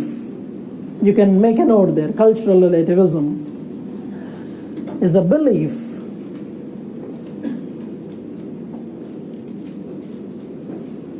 that no two cultures are same.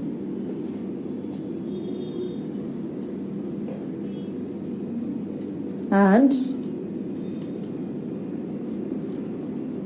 a culture cannot be understood. A culture cannot be understood from outside.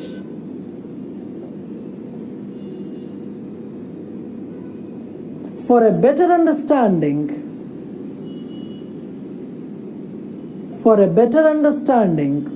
of cultures, an insider's perspective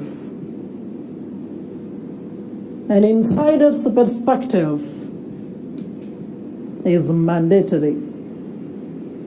Continue writing there. An insider's perspective is mandatory. The concept also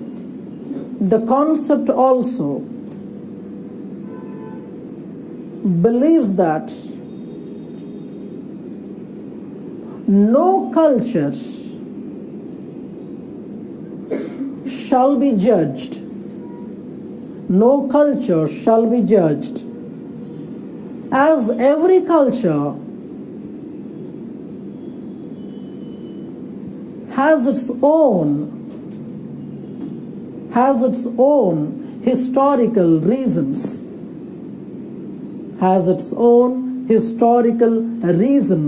and circumstances.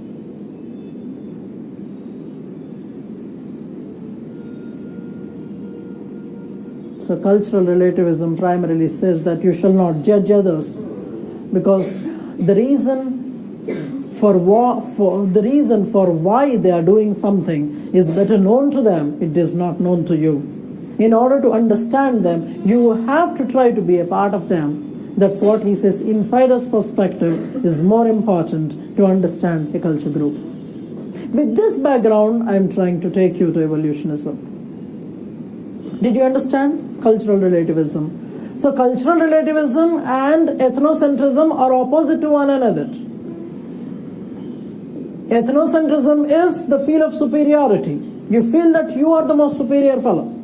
Whereas cultural relativism believes that you should not compare cultures, you should not judge cultures, no two cultures are same. Every culture has got its own historicity, because of which it is what it is.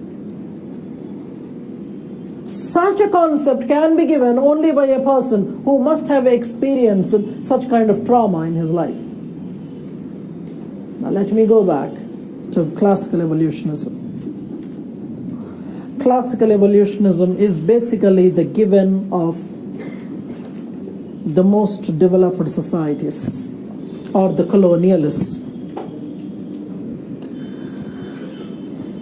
Those are the fellows. Fraser, Tyler, Morgan, and others.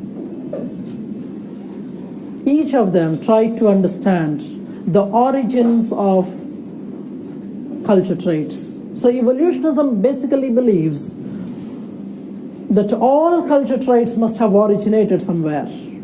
All culture traits must have originated somewhere. And they try to identify those points in history from where the traits must have originated.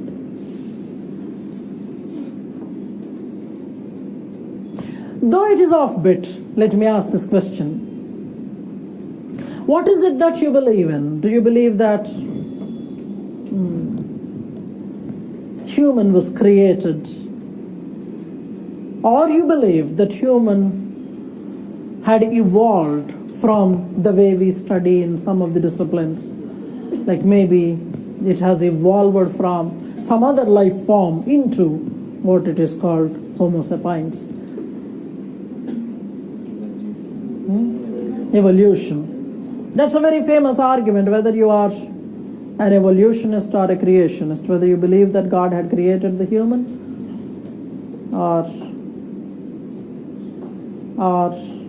something like a biologist says human is an evolved form of somebody else.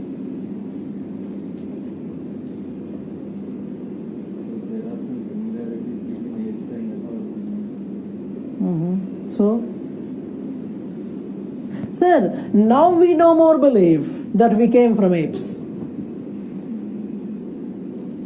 That is the theory of the previous decade, where there was a belief that, okay, humans must have come from apes. Now the belief is that apes and humans had a common ancestor. We have now come to a conclusion that we did not come from the apes. It's not that some chimpanzee fellow was our great-grandfather. Now we believe the chimpanzee and ourselves were far-off cousins. We came from the same grandfather. We are now trying to identify who the grandfather was. Now it becomes very difficult. Suppose you are a creationist. You are a thorough Catholic Christian, for example. And you believe in the creationism, that God created the man and the others. At the same time, suppose you will have to understand this, you will have to follow this. That see, man was evolving alongside several other ape fellows. It's only that we have a bit of more cranial capacity when compared to them. Maybe we are physically more able, mentally more able and capable than them. It becomes difficult. So if at all you are a creationist, you will have to hold on. I feel slightly down and awkward that the syllabus of anthropology is still not revised. Because now in the discipline of anthropology, there's much more that is happening. There are combinations of people who are both creationists and evolutionists working in anthropology. There are full-fledged creationists who are anthropologists. But unfortunately, our syllabus got struck there, so we will have to deal with the syllabus in that particular fashion. But as we go into the discipline, we are going to give you references of several other anthropologists come creationists, so that you can have a better understanding of several other concepts. I am waiting for UPSC to change the syllabus before it winds off anthropology optional for that matter. No. Let me take you there. These are the fellows in neo-evolutionism. First, get familiar with the names. This you know, and this is the other lot. In the neo-evolutionism, the 20th century anthropologists, Gordon Childe, Leslie White, and you have somebody called Julian Stewart. Childe, White, and Stewart. I would want to begin the talk with a person who gave this classification, classical and neo. See, when you are giving your theory, you may not be saying that, see, I am so and so, I belong to so and so theory. Or you will not say that, see, I am a classical evolutionist, you are coming later. You might be giving your own views. Your views will be summarized by your students or the successors, and they would name you as such. See, in the entire list of anthropological thinkers that are given to you, there are hardly a couple of them who said that I am this. For example, look at the syllabus document again. There is a school mentioned there called diffusionism. Of course, there is no elaboration of the names in your document. In diffusionism, they have mentioned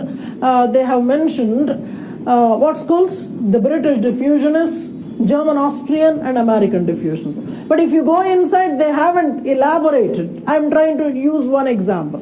What I'm speaking right now is, there are hardly any thinkers who declared that they belong to one particular school.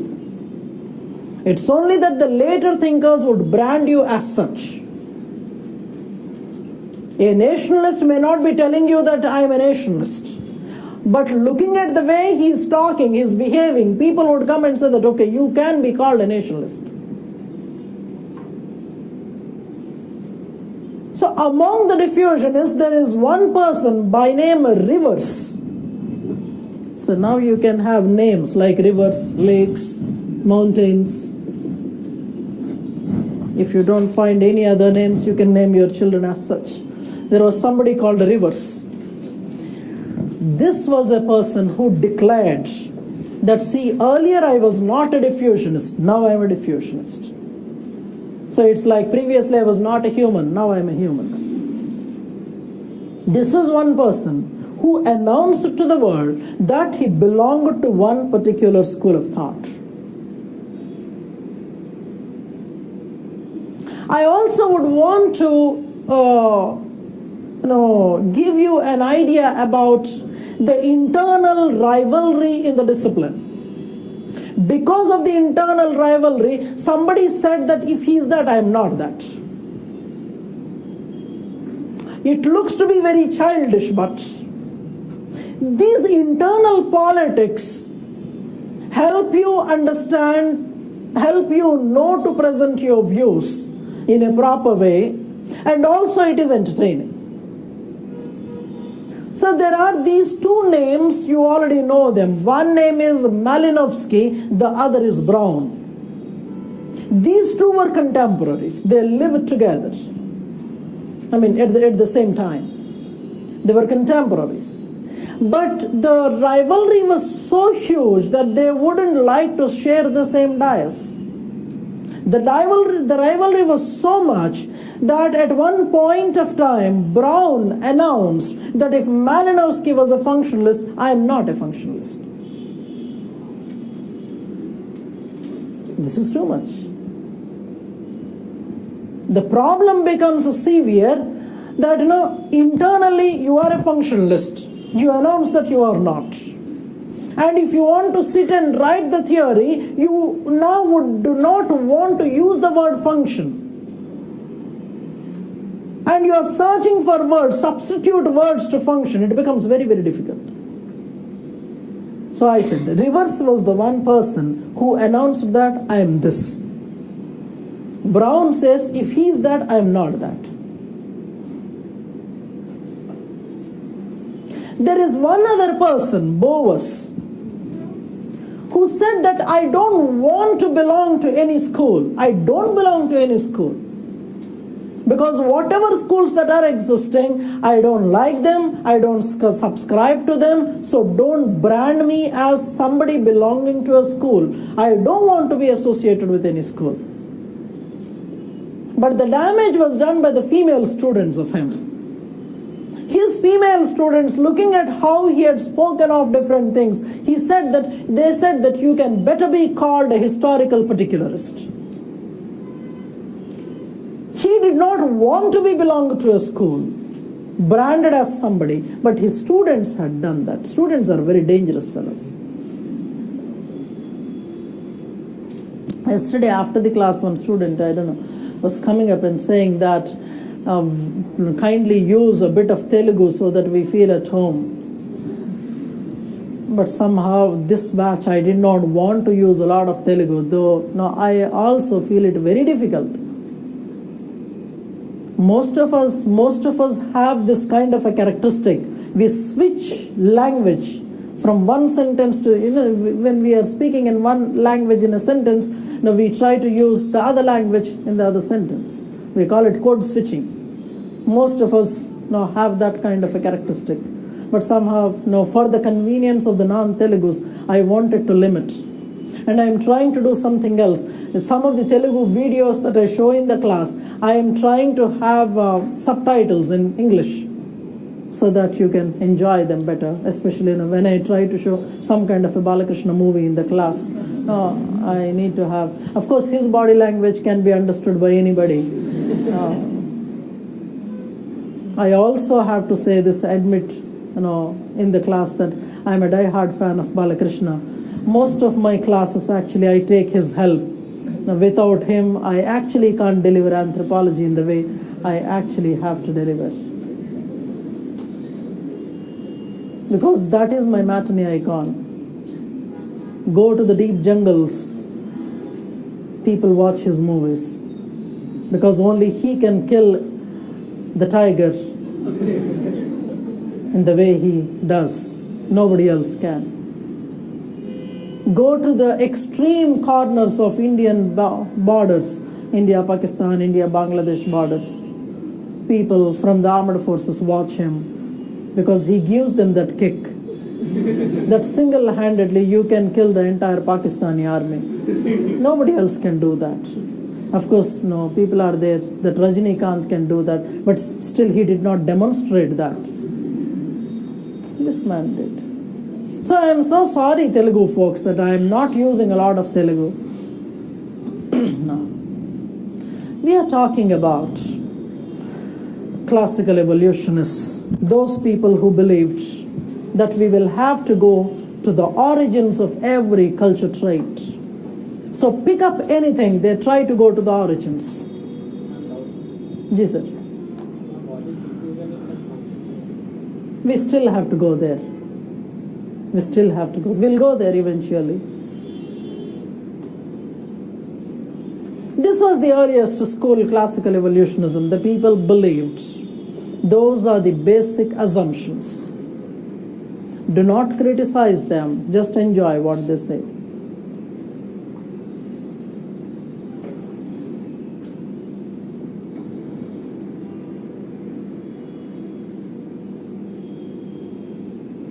So it was Stewart who called all these fellows classical and called himself and several others as neo-evolutionists.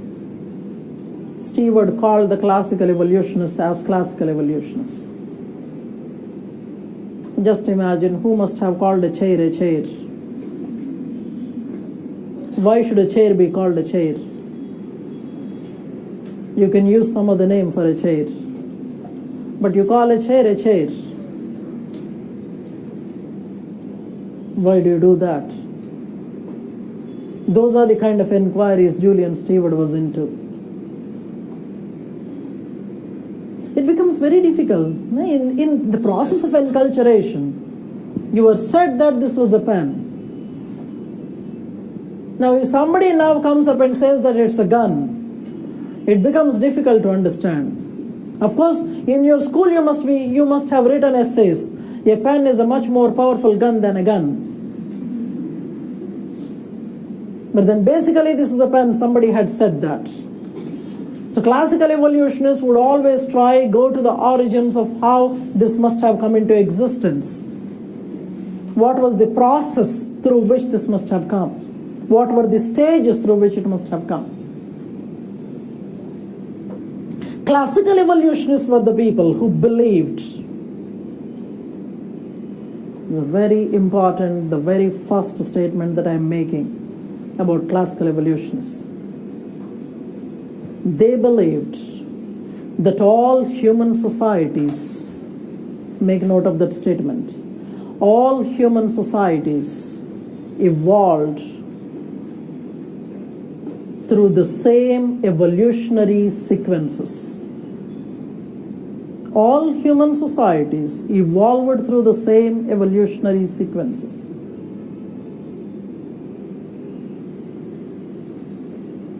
Meaning that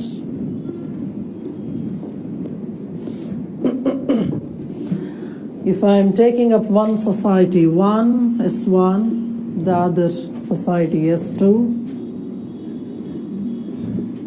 if S1 had gone through these 3 stages of evolution, S2 also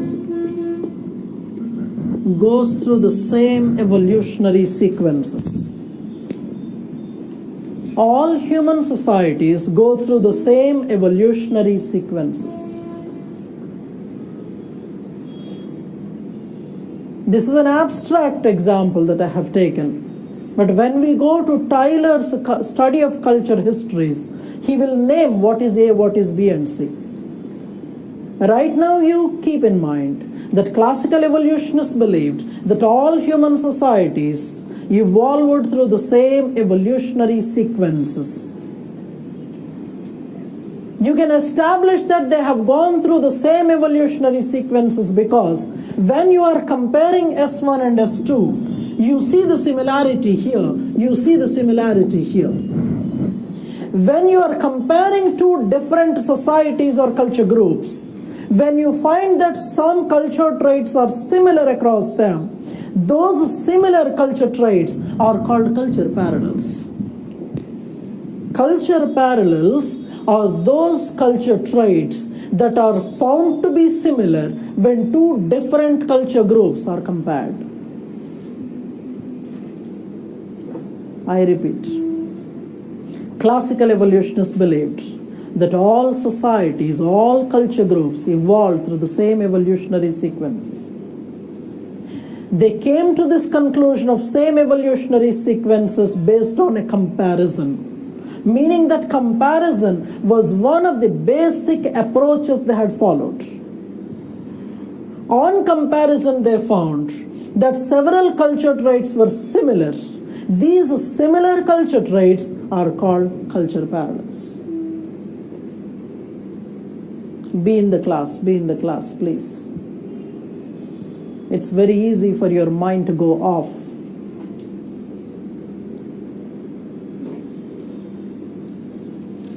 If you take the bitter pill in the beginning of your course, the rest of the things will be so very easy and juicy. I try to extract the juice out of anything that is non-juicy also. But then, you should also give your best in the class. 1, by not sleeping. 2, by not yawning. 3, by not scratching your neighbor. Many times when you are bored, you try to scratch your neighbor.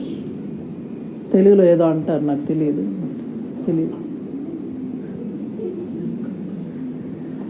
Basic characteristics I can't stop. Basic instincts. That is my basic instinct actually. So, be attentive in the class, though it is slightly cumbersome in the beginning. All humans evolved through the same evolutionary sequences. And the classical evolutionists were the people who used comparison as one of their basic approaches. I think all of us do that. We compare. We compare everything. We compare everything. I studied engineering, you studied political science. Hence, I am superior to you. I have 1 car, you have 10 cars. I have an 800cc, you have a 100cc. Or I have Maruti, you have Audi. I have 1 wife, you have many wives. So what? Even if I have 1, I have more beautiful wife than the 10 of them put together. Everything you compare. The most commonest thing that you compare is your wife with the other's wives. You're more interested in the other wives than your own wife. Result of comparison. Don't think that your wife is not comparing. It's only that she is not saying out. She is doing this comparison exercise every minute and every second.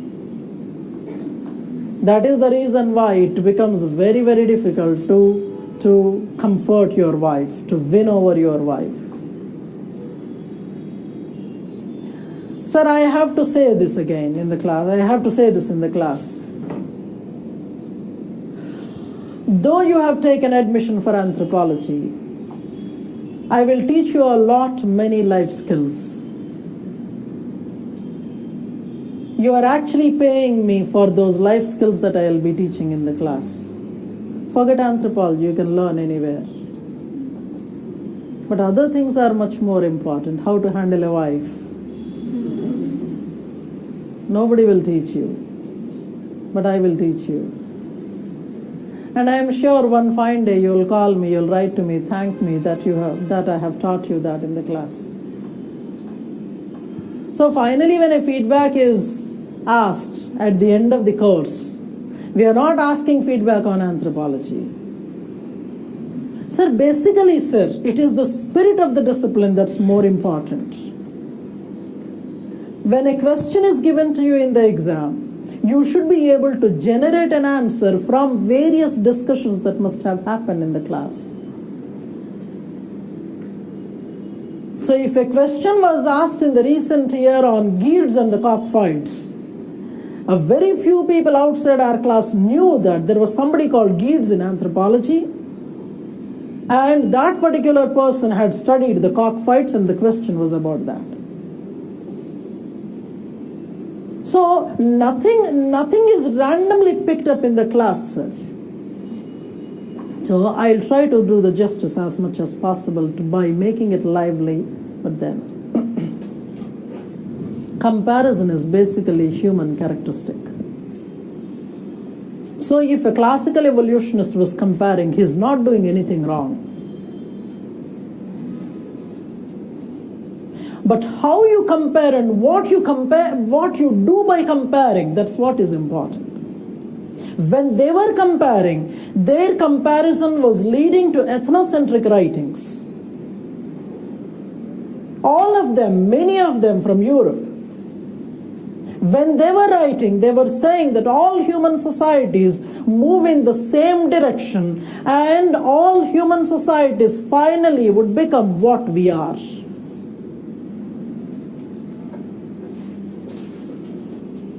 So they were trying to compare some distant Australian Aboriginal groups or a Chinese main country people or Indian people, Indonesian people or American Indian people, their own selves, or maybe some Romans.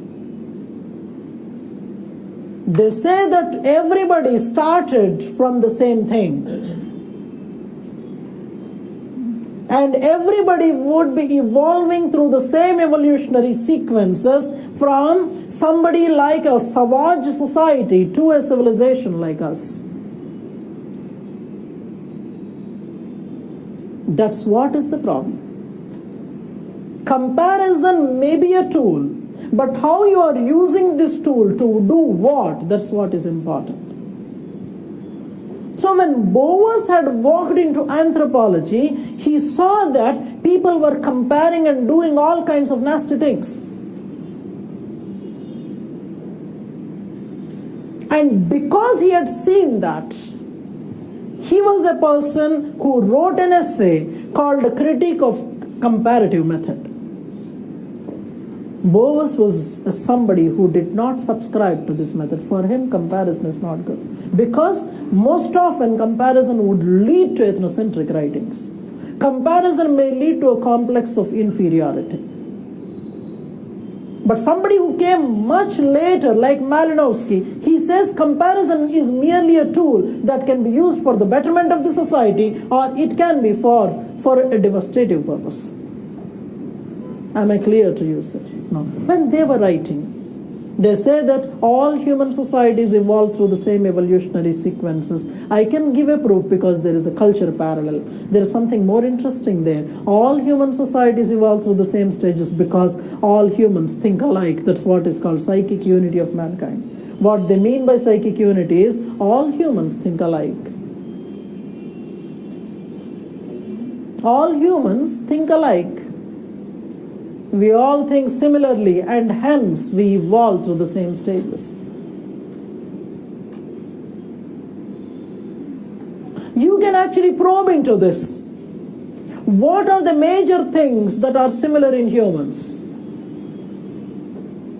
What are the major things that are similar? There is one thinker by name Dicey who said this, that humans had DICEY. There is a basic human character, that is, all humans like hierarchy. All humans like hierarchy. That's why he used this word, homo hierarchicus. Homo sapiens is basically homo hierarchicus. By being human, you love to be in the hierarchy. It's a different story that as long as you are in the bottom layer, you don't like the hierarchy, but the same fellow, once he comes to the topmost layer, he would love the hierarchy.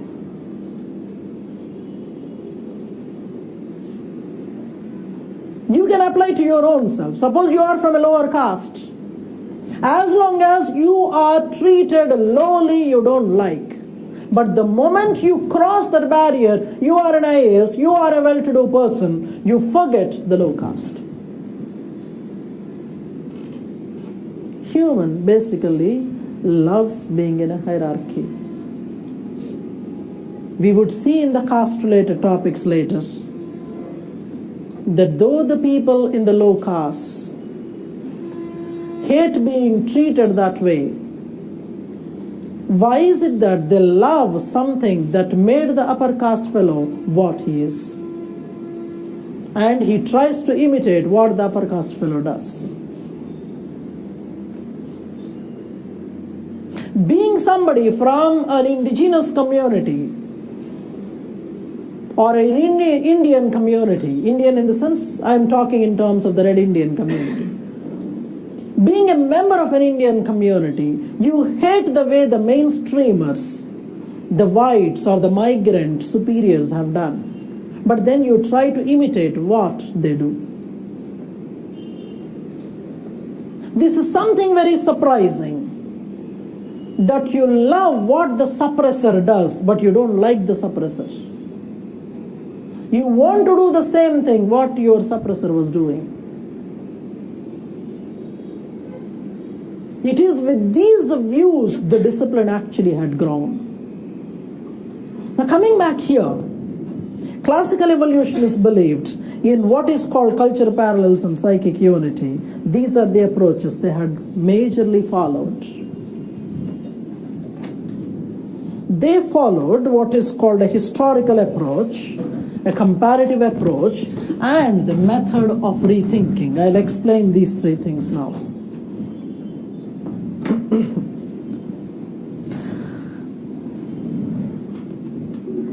As far as your class planners, syllabus planners are concerned, they will be distributing in the next class, so that in the planner you can actually write down what are all the assignments that were given to you and how many of them you have finished. So it'll have a track of your preparation. So the last two classes, this class and the previous class, will be entering in the next class. But then I am giving you the first assignment today, which you will be attempting much later. Maybe after 10 days you will be submitting them. After I finish Malinowski, you will submit that to me. The first topic that I am giving to you is comparative method in anthropology. Comparative method in anthropology. Generally, sir, now for the students of undergraduation or +1 and +2, when we are asked to give some kind of a UPSC orientation, We don't teach them much, we tell them how to write notes. When you are writing notes, what is mandatory is you must have a margin. I don't know how many scripts have margin on the notes.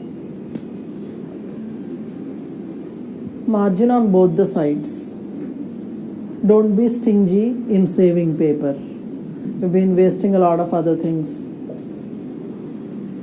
Right side margin is basically to write the homeworks or anything that is other than the regular thing that we speak. The first assignment I am giving is comparative method. Comparative method laid the foundations of anthropology. It was first used in classical evolutionism. And academically also, when the colonial fellows were using the ethnocentric method, ethnocentrism had sprung from comparison. They always felt superior. They were comparing everything, like economics, politics, religion, marital systems, etc. And by comparison,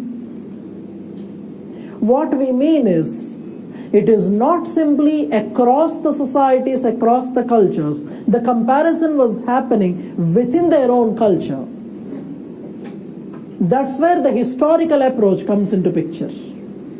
Classical evolutionists were using historical approach in two ways.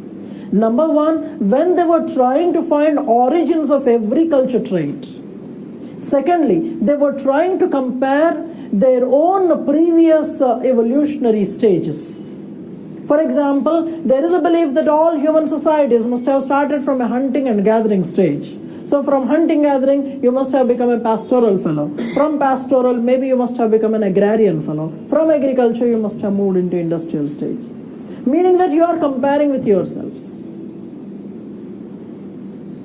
So when you are studying history, you must be studying India in so-and-so year, so-and-so decade, something like that. And then maybe post-independent India, and then India in the 21st century. When you're doing this, you are comparing with yourself, but at a different stage in time. So they were using historical approach in two ways. One, when they were trying to find origins of every culture trait. Secondly, when they were comparing their own selves at different points of time. When I give a picture, it will be much more clear.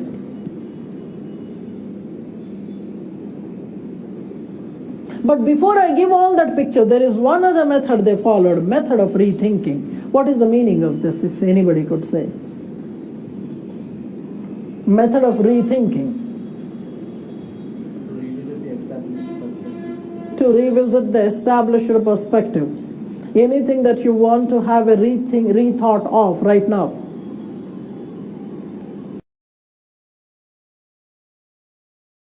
Anything that you want to have a rethought of right now. The decision that you have taken, anthropology. A rethinking process, or maybe rethinking of whether to go for UPSC or not. That is a general perspective, the general meaning that you give to the word rethinking, but here it is not that. I was saying in yesterday's class that there will be subject-specific, discipline-specific meanings of the words. I have given in the previous class an example of the term westernization. Do you remember? We were talking about westernization in yesterday's class. Westernization in general may be a different one, but when it comes to anthropology, the meaning is different. Similarly, rethinking in general English is that you have some established system, established decision that you have already taken. Now you would want to go back and maybe perhaps you review and change. But here it is not that. Method of rethinking as was applied by classical evolutionists was thinking the way primitive man must have thought. Thinking in the way primitive man must have thought. You are sitting here in the library in London and thinking about a primitive man who was thinking in a particular way.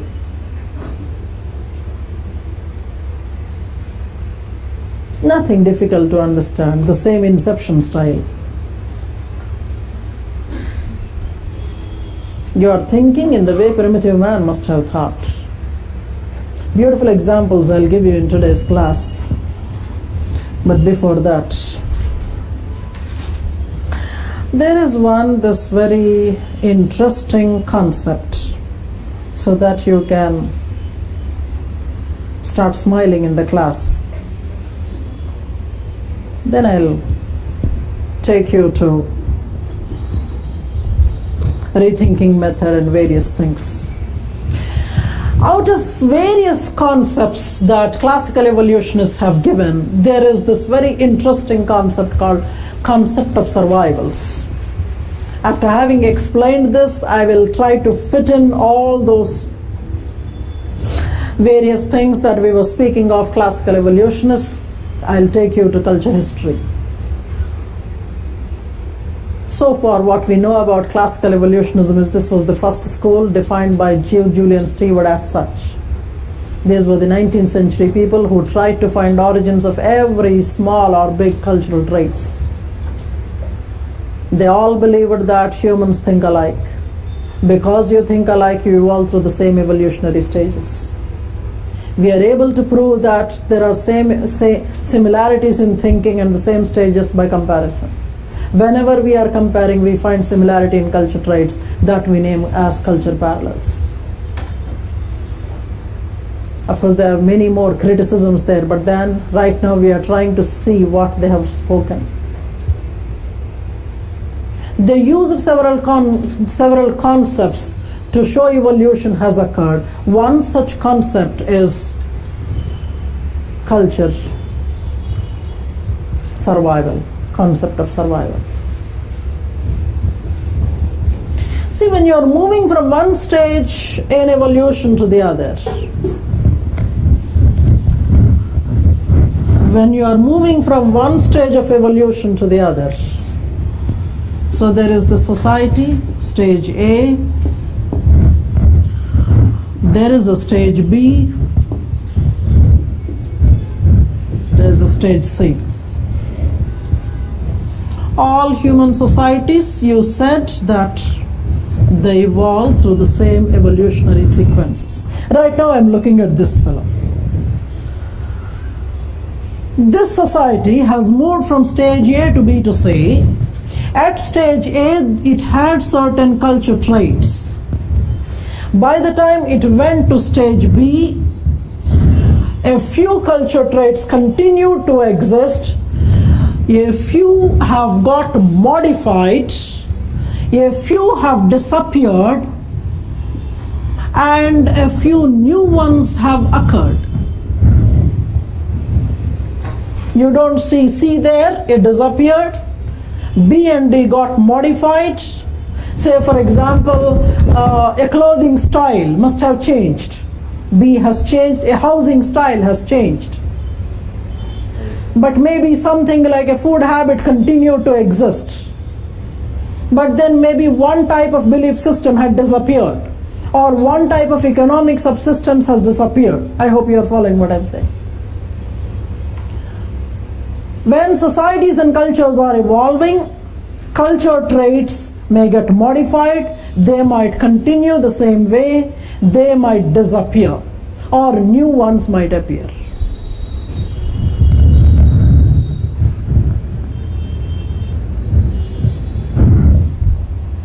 You see some new ones appearing like F, E is getting modified as E1, D1 is getting modified as D2. A is one that is continuing. If A is continuing there, what do you think about A? It was there at first stage, second stage, third stage.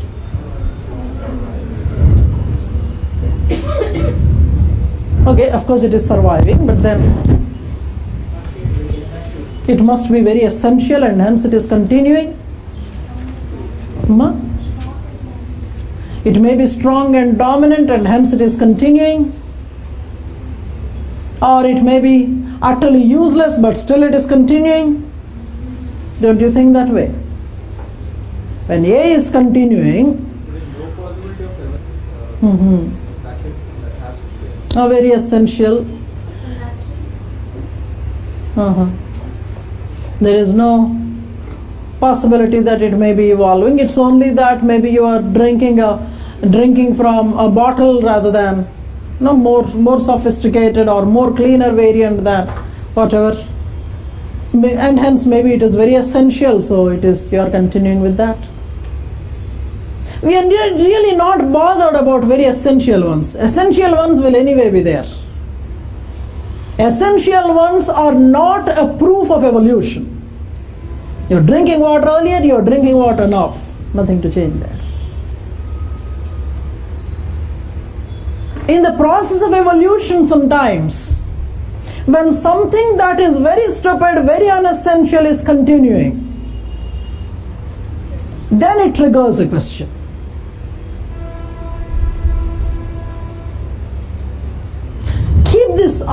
Keep all this aside.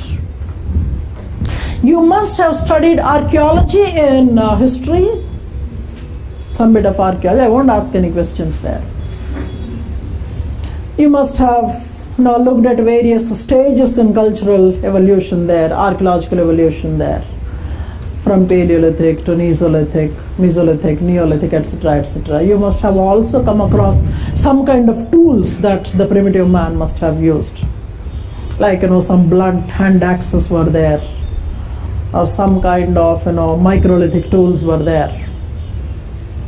I'm trying to use that as an example to show that sometimes you find something that is insignificant, something that is not really so very useful or important, continuing to exist in the next stages also. That is what is survival. What they mean by concept of survival is, in the process of evolution sometimes, certain culture traits that are no more useful, but they were useful earlier, they are not useful anymore, but still they are continuing, they are a proof of evolution. If something that is not so very essential is continuing to exist, it is actually a link with the past. So, in the lower Paleolithic times, if there was a blunt hand axe existing, that was essential then. But suppose in the Mesolithic time or in the Neolithic time, that blunt hand axe, which is purposeless there, but still continuing. There is no purpose, no use, but still continuing. It shows some link. Maybe that population is continuing to hold this, maybe as a remnant of the past, maybe because they revere it, maybe because they consider it as a symbol of their past and hence they are doing. Are you following what I'm saying? So they are trying to establish that evolution has occurred. Classical evolutionists were trying to establish that evolution has occurred. A proof of evolution comes from the concept of survival. The same concept of survival, different people use different terms to explain that. But concept of survival, as was given by Tyler, the first classical evolutionist, he said that this helps us to have a proof that evolution has occurred. The unessential, less significant one, when it is continuing to exist in the next stages also, it is a definite proof of evolution. Can you think of something that was useful earlier, not useful now, but it is continuing to exist and hence a proof of evolution? Caste system, not useful now? और बताइए. Appendix, biological evolution on a social side, sir. It's not useful anymore. What else do you want instead of dowry? Maybe a bride price. She's earning much more than what you are earning, so it has to be the other way around. Monument. coins. Okay. Now monuments and coins. Coins, because you have the other kind of currency, is it that? Or maybe because you have a plastic currency. So whatever coins you have at home, give them, throw them at me, because they are not useful.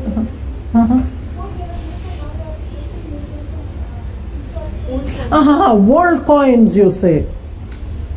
But you are still not continuing in your daily life. Such as? I take this one and this one as a combination. I reserve my comment on whether marriage is still useful or not. That we reserve for the future classes. In marriage, there might be certain rituals. And rituals are there at every walk of our life. There are many rituals that may seem to be purposeless, but still we are continuing with them. Marriage is actually a ceremony that consists of several rituals. We do it maybe for the fun of them.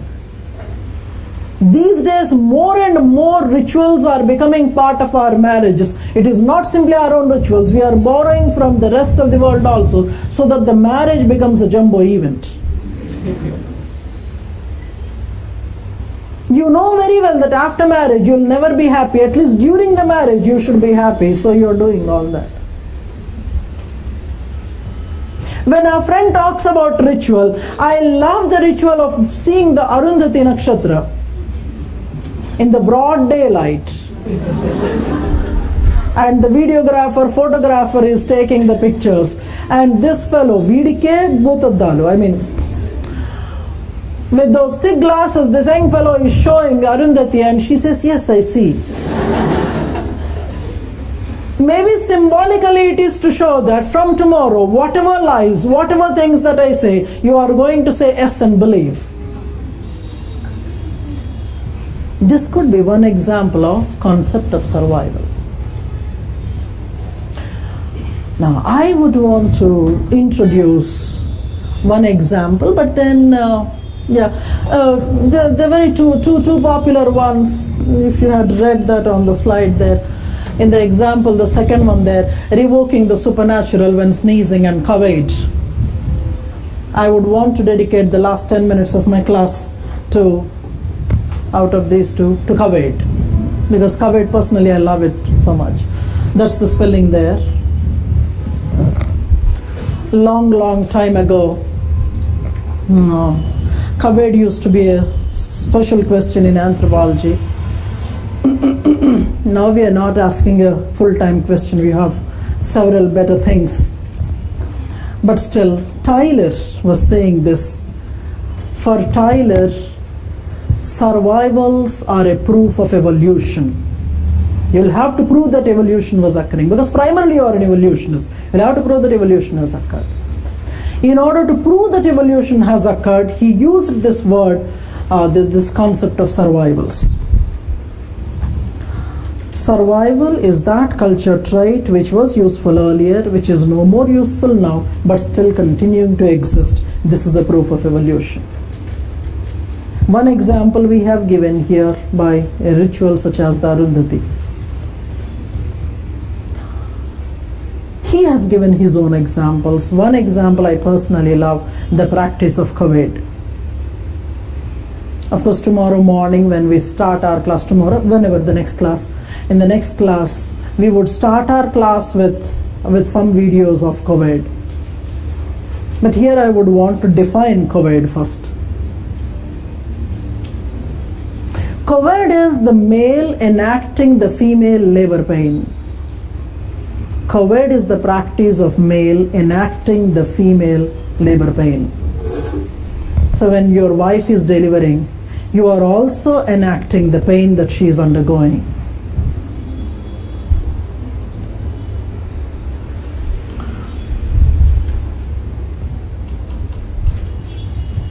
The best example that we have in our Telugu industry, there was one movie called Jambalakadi Pamba. Non-Telugus may take the help of the Telugus for this. Somehow my tendency of using Telugu doesn't stop. That is a movie where you find that when a female delivers, male gets the pain and female doesn't get the labor pain. It's a definite proof of adultery also. If your wife is delivering, you are not getting pain, your neighboring fellow is getting pain. It has a definite purpose there. Fortunately enough, in the current biological system, that is not existing. When your wife is delivering, she is getting pain, neither you nor the neighboring fellow. Covered is that practice where a female delivers, male enacts the pain, Now here, Taylor is trying to see the evolution of social institutions, wherein he believed that societies moved from matry-based societies to patry.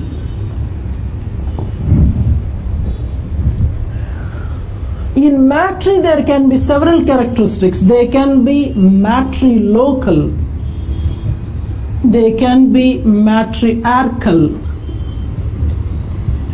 and matrilineal. Similarly, patrilocal, patrilineal, and patriarchal. Matriarchal is the female is dominant, patriarchal is male is dominant. Matrilocal, after marriage the couple stays with or near the wife's parents, that is locality. Where you stay after marriage is locality.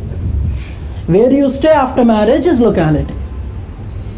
Matrilocal is the couple stays with or near the wives, the bride's parents, that is matrilocal. Patrilocal, most of us follow patrilocality. After marriage, you stay with or near the groom's parents. Lineage is through whom you are linking yourself with your ancestors, with whom you are linking in the ancestry. If you are trying to link with the ancestors through maternal line, it is matrilineal. If you are trying to link with your ancestors through father, it is patrilineal. Most of us, I think, are patry societies, patry-based families. We might be patrilineal. You are trying to trace your ancestry through father. And in most of the homes, it is patriarchy, at least outwardly. Inside, it may be the other way around. वही हो गए ना हाथी के दांत. Outside, the male has to show up himself as the authority, but the moment you enter the house, you get all bruises, burns, and whatever. So whatever you see outwardly, do not believe. I'll tell you something very interesting here. I can't stop myself on that. At least in South India, because we are in South India, we'll have to talk about South India. South Indians take a pride in sporting mustaches. Biologically also, there's a lot of growth of mustache for the South Indian men. So as you go to north, especially northeast, there's a scanty facial hair, so the boys there find it difficult to sport mustaches. Sometimes it is difficult, whatever. So in South India, peculiarly, what I observed is the bigger the mustache, the more insecure you are.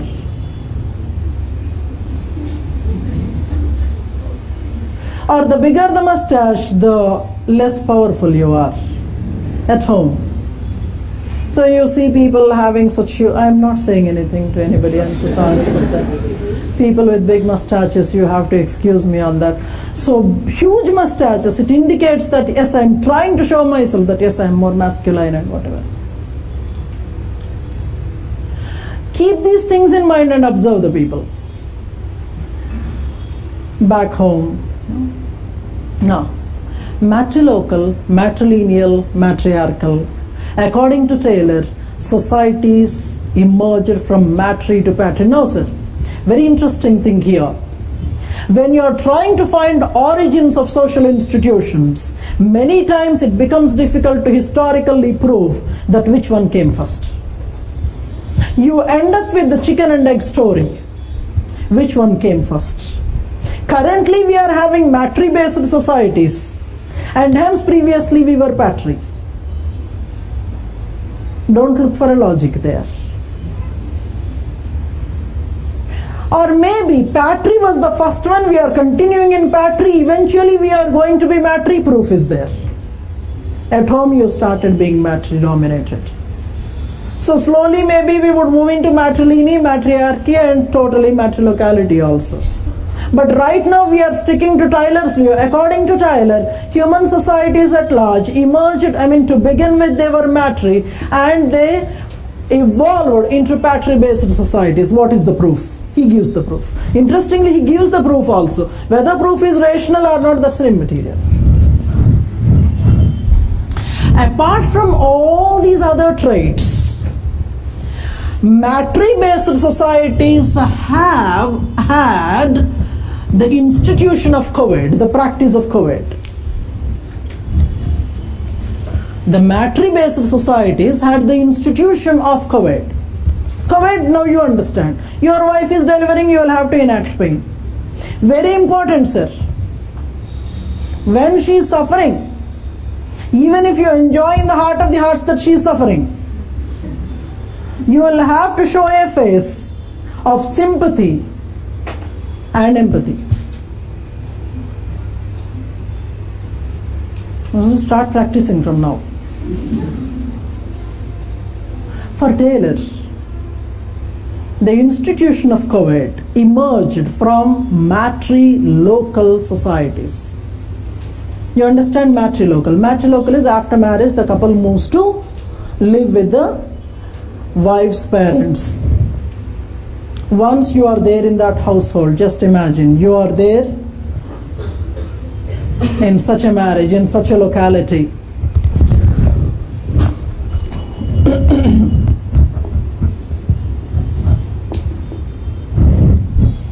You have moved in. This is the family in which you are married into. Male leaves his household, starts living with the wife's household. Very problematic because there are authority politics there. Who is the authority? Vanisri Chiranjeevi. Attaku emudu, ammayiki mogudu. Cinema nunchi idi.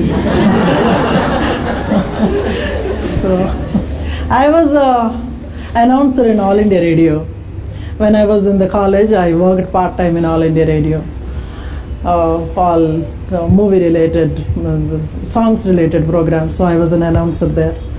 News chadamannaru konnalu chada ant interesting ga undadu kada news. So what happens here? So long as Chiranjeevi came, she was listening to whatever Vanisri was telling. Once this man came, her loyalties changed. He becomes the priority. Power tussle there. She started finding this relationship very difficult. At such a time this happened. She tried so much that this can be stopped. Rao Gopal Rao tried to help, but nothing worked out. Finally this happened. Now what she says is, in order for her to give him or her, she had to undergo so much of a biological pain, physical pain. And she believed that all this pain is because of him.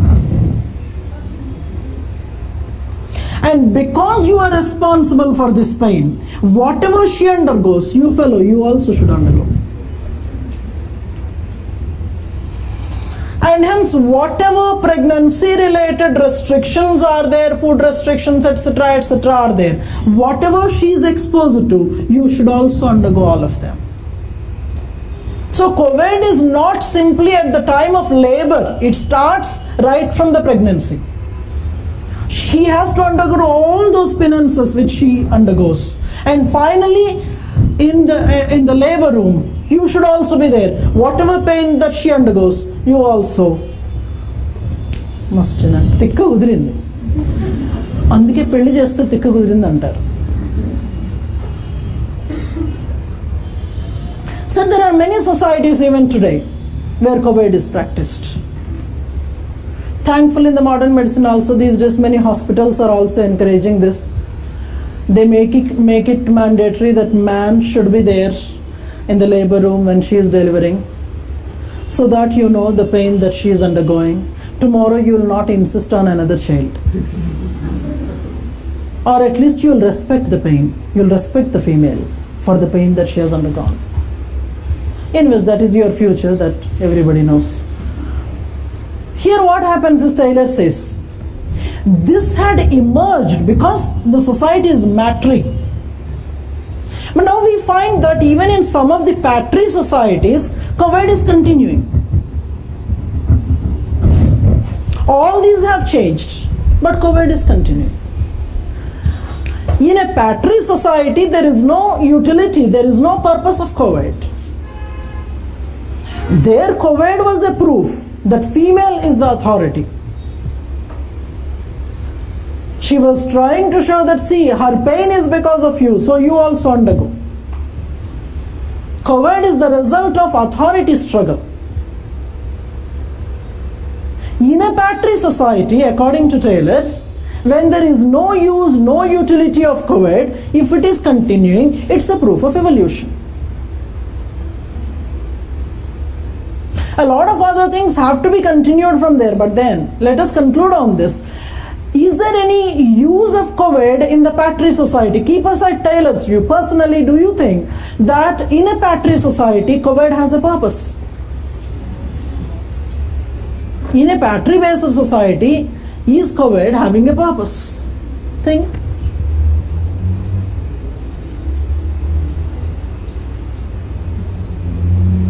Vishwanath. See, let me say this. Malinowski was a thorough critic of the concept of survival. For Malinowski, if any culture trait is surviving, is continuing to exist, it means that there is a purpose, there is a use. Without purpose, it will not continue. It's like your human janma. If you are existing, there is a purpose. Without a purpose, no culture trait will exist. So suppose I am using that kind of an outlook. What could be the purpose of COVID?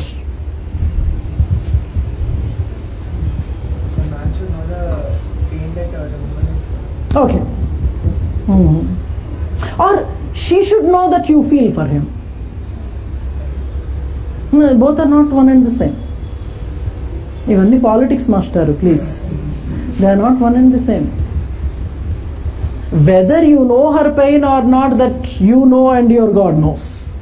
She should know that you are feeling for her. That is one of the purposes. Secondly, motherhood doesn't require a proof. She has borne him. Whether you know her pain or not, that you know and your God knows. She should know that you are feeling for her. That is one of the purposes. Secondly, motherhood doesn't require a proof. She has borne him or her for 9 months and then she has now masalu mosi kani. Poor fellow, man requires a proof for paternity.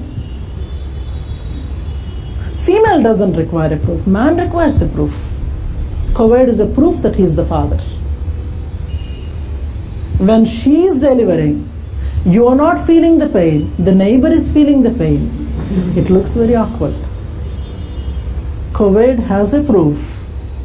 Otherwise also, in order to establish comfortable relation between the two, a continuing, lasting, a happy relation between the two, a sympathy and empathy is required. And Kuwait gives an opportunity for the male to show that love. Kuwait is a bond that you are establishing with the to-be-born child. I think this, many of the contemporary couples do this right from the beginning. The male starts to interfere, intrude, and do the needful for the female. And then he tries to assist her everywhere. And right from the day one, he tries to hold the child. So it is like nuclear families have a blessing that way. Nuclear families have a blessing that way. In a way, they are practicing Kuwait. So we conclude with the Malinowski's view that no culture trait is useless. So long as it is surviving, it has a purpose. Somebody was asking this question, what is a function? This is one of the characteristics of a functionalist. Functionalists believe that every culture trait has a purpose. Without a purpose, they do not exist. For classical evolutionists, we were doing with classical evolutionism.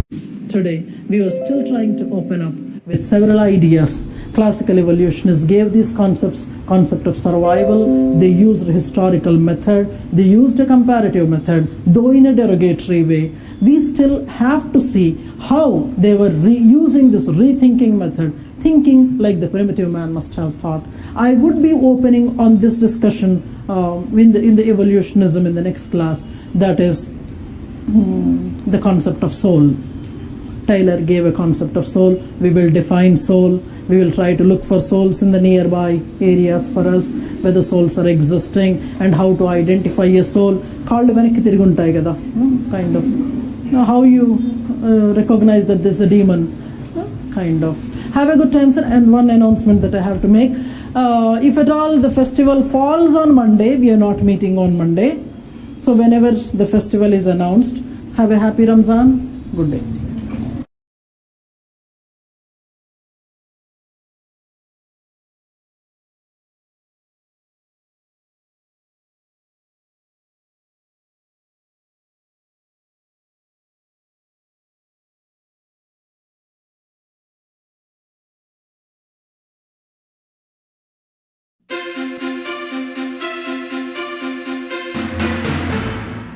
Imagine being rejected by society since birth and being denied access to certain human rights because of your status in the community. Well, that's the reality facing millions of so-called untouchables in India. Although the Indian government has been fighting prejudice against them, it still continues to this day. They are considered the original inhabitants of coastal Karnataka in South India. They are called upon by their community to beat ceremonial drums, to race and guard water buffalo for the upper caste. They are the Koragas, one among the many untouchable communities in India. Literally outcasts of society, they live on the edge of the forests in segregated communities, brought up to believe that they are inferior. India's 170 million untouchables can face a lifetime of abuse, but slowly their status is changing. Basri is an untouchable. She and her family are illiterate and desperately poor. It is our bad luck that our community has been cursed for such a long time. Basri's granddaughter Jaya was sexually abused by an upper caste man, a fact she finds sad. Today,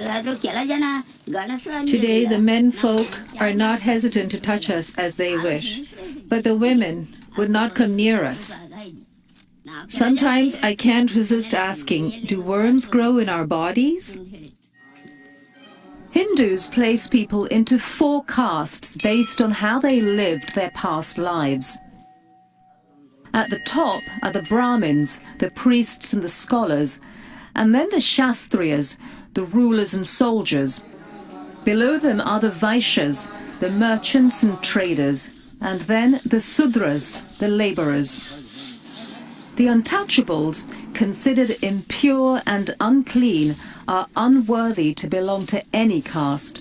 By tradition, they are the lowliest of the low. But they do have their champions. For nearly 2 decades, Keshav Koteshwar, an upper caste man, has been struggling to end the discrimination against untouchables. At a time when few dared to, he entered the community. His goal? To change attitudes in the entrenched Indian caste system, including a custom that the Koragas were expected to eat other people's scraps. Earlier, the Koraga used to go to the marriage halls and collect leftover food that was thrown there. They dry them like this and stored them in a box. During the rainy season, they recook the food and consume it. Untouchables also have a difficult time finding work. Members of the Koraga are not given decent jobs. They are given only cleaning jobs in hotels and hospitals.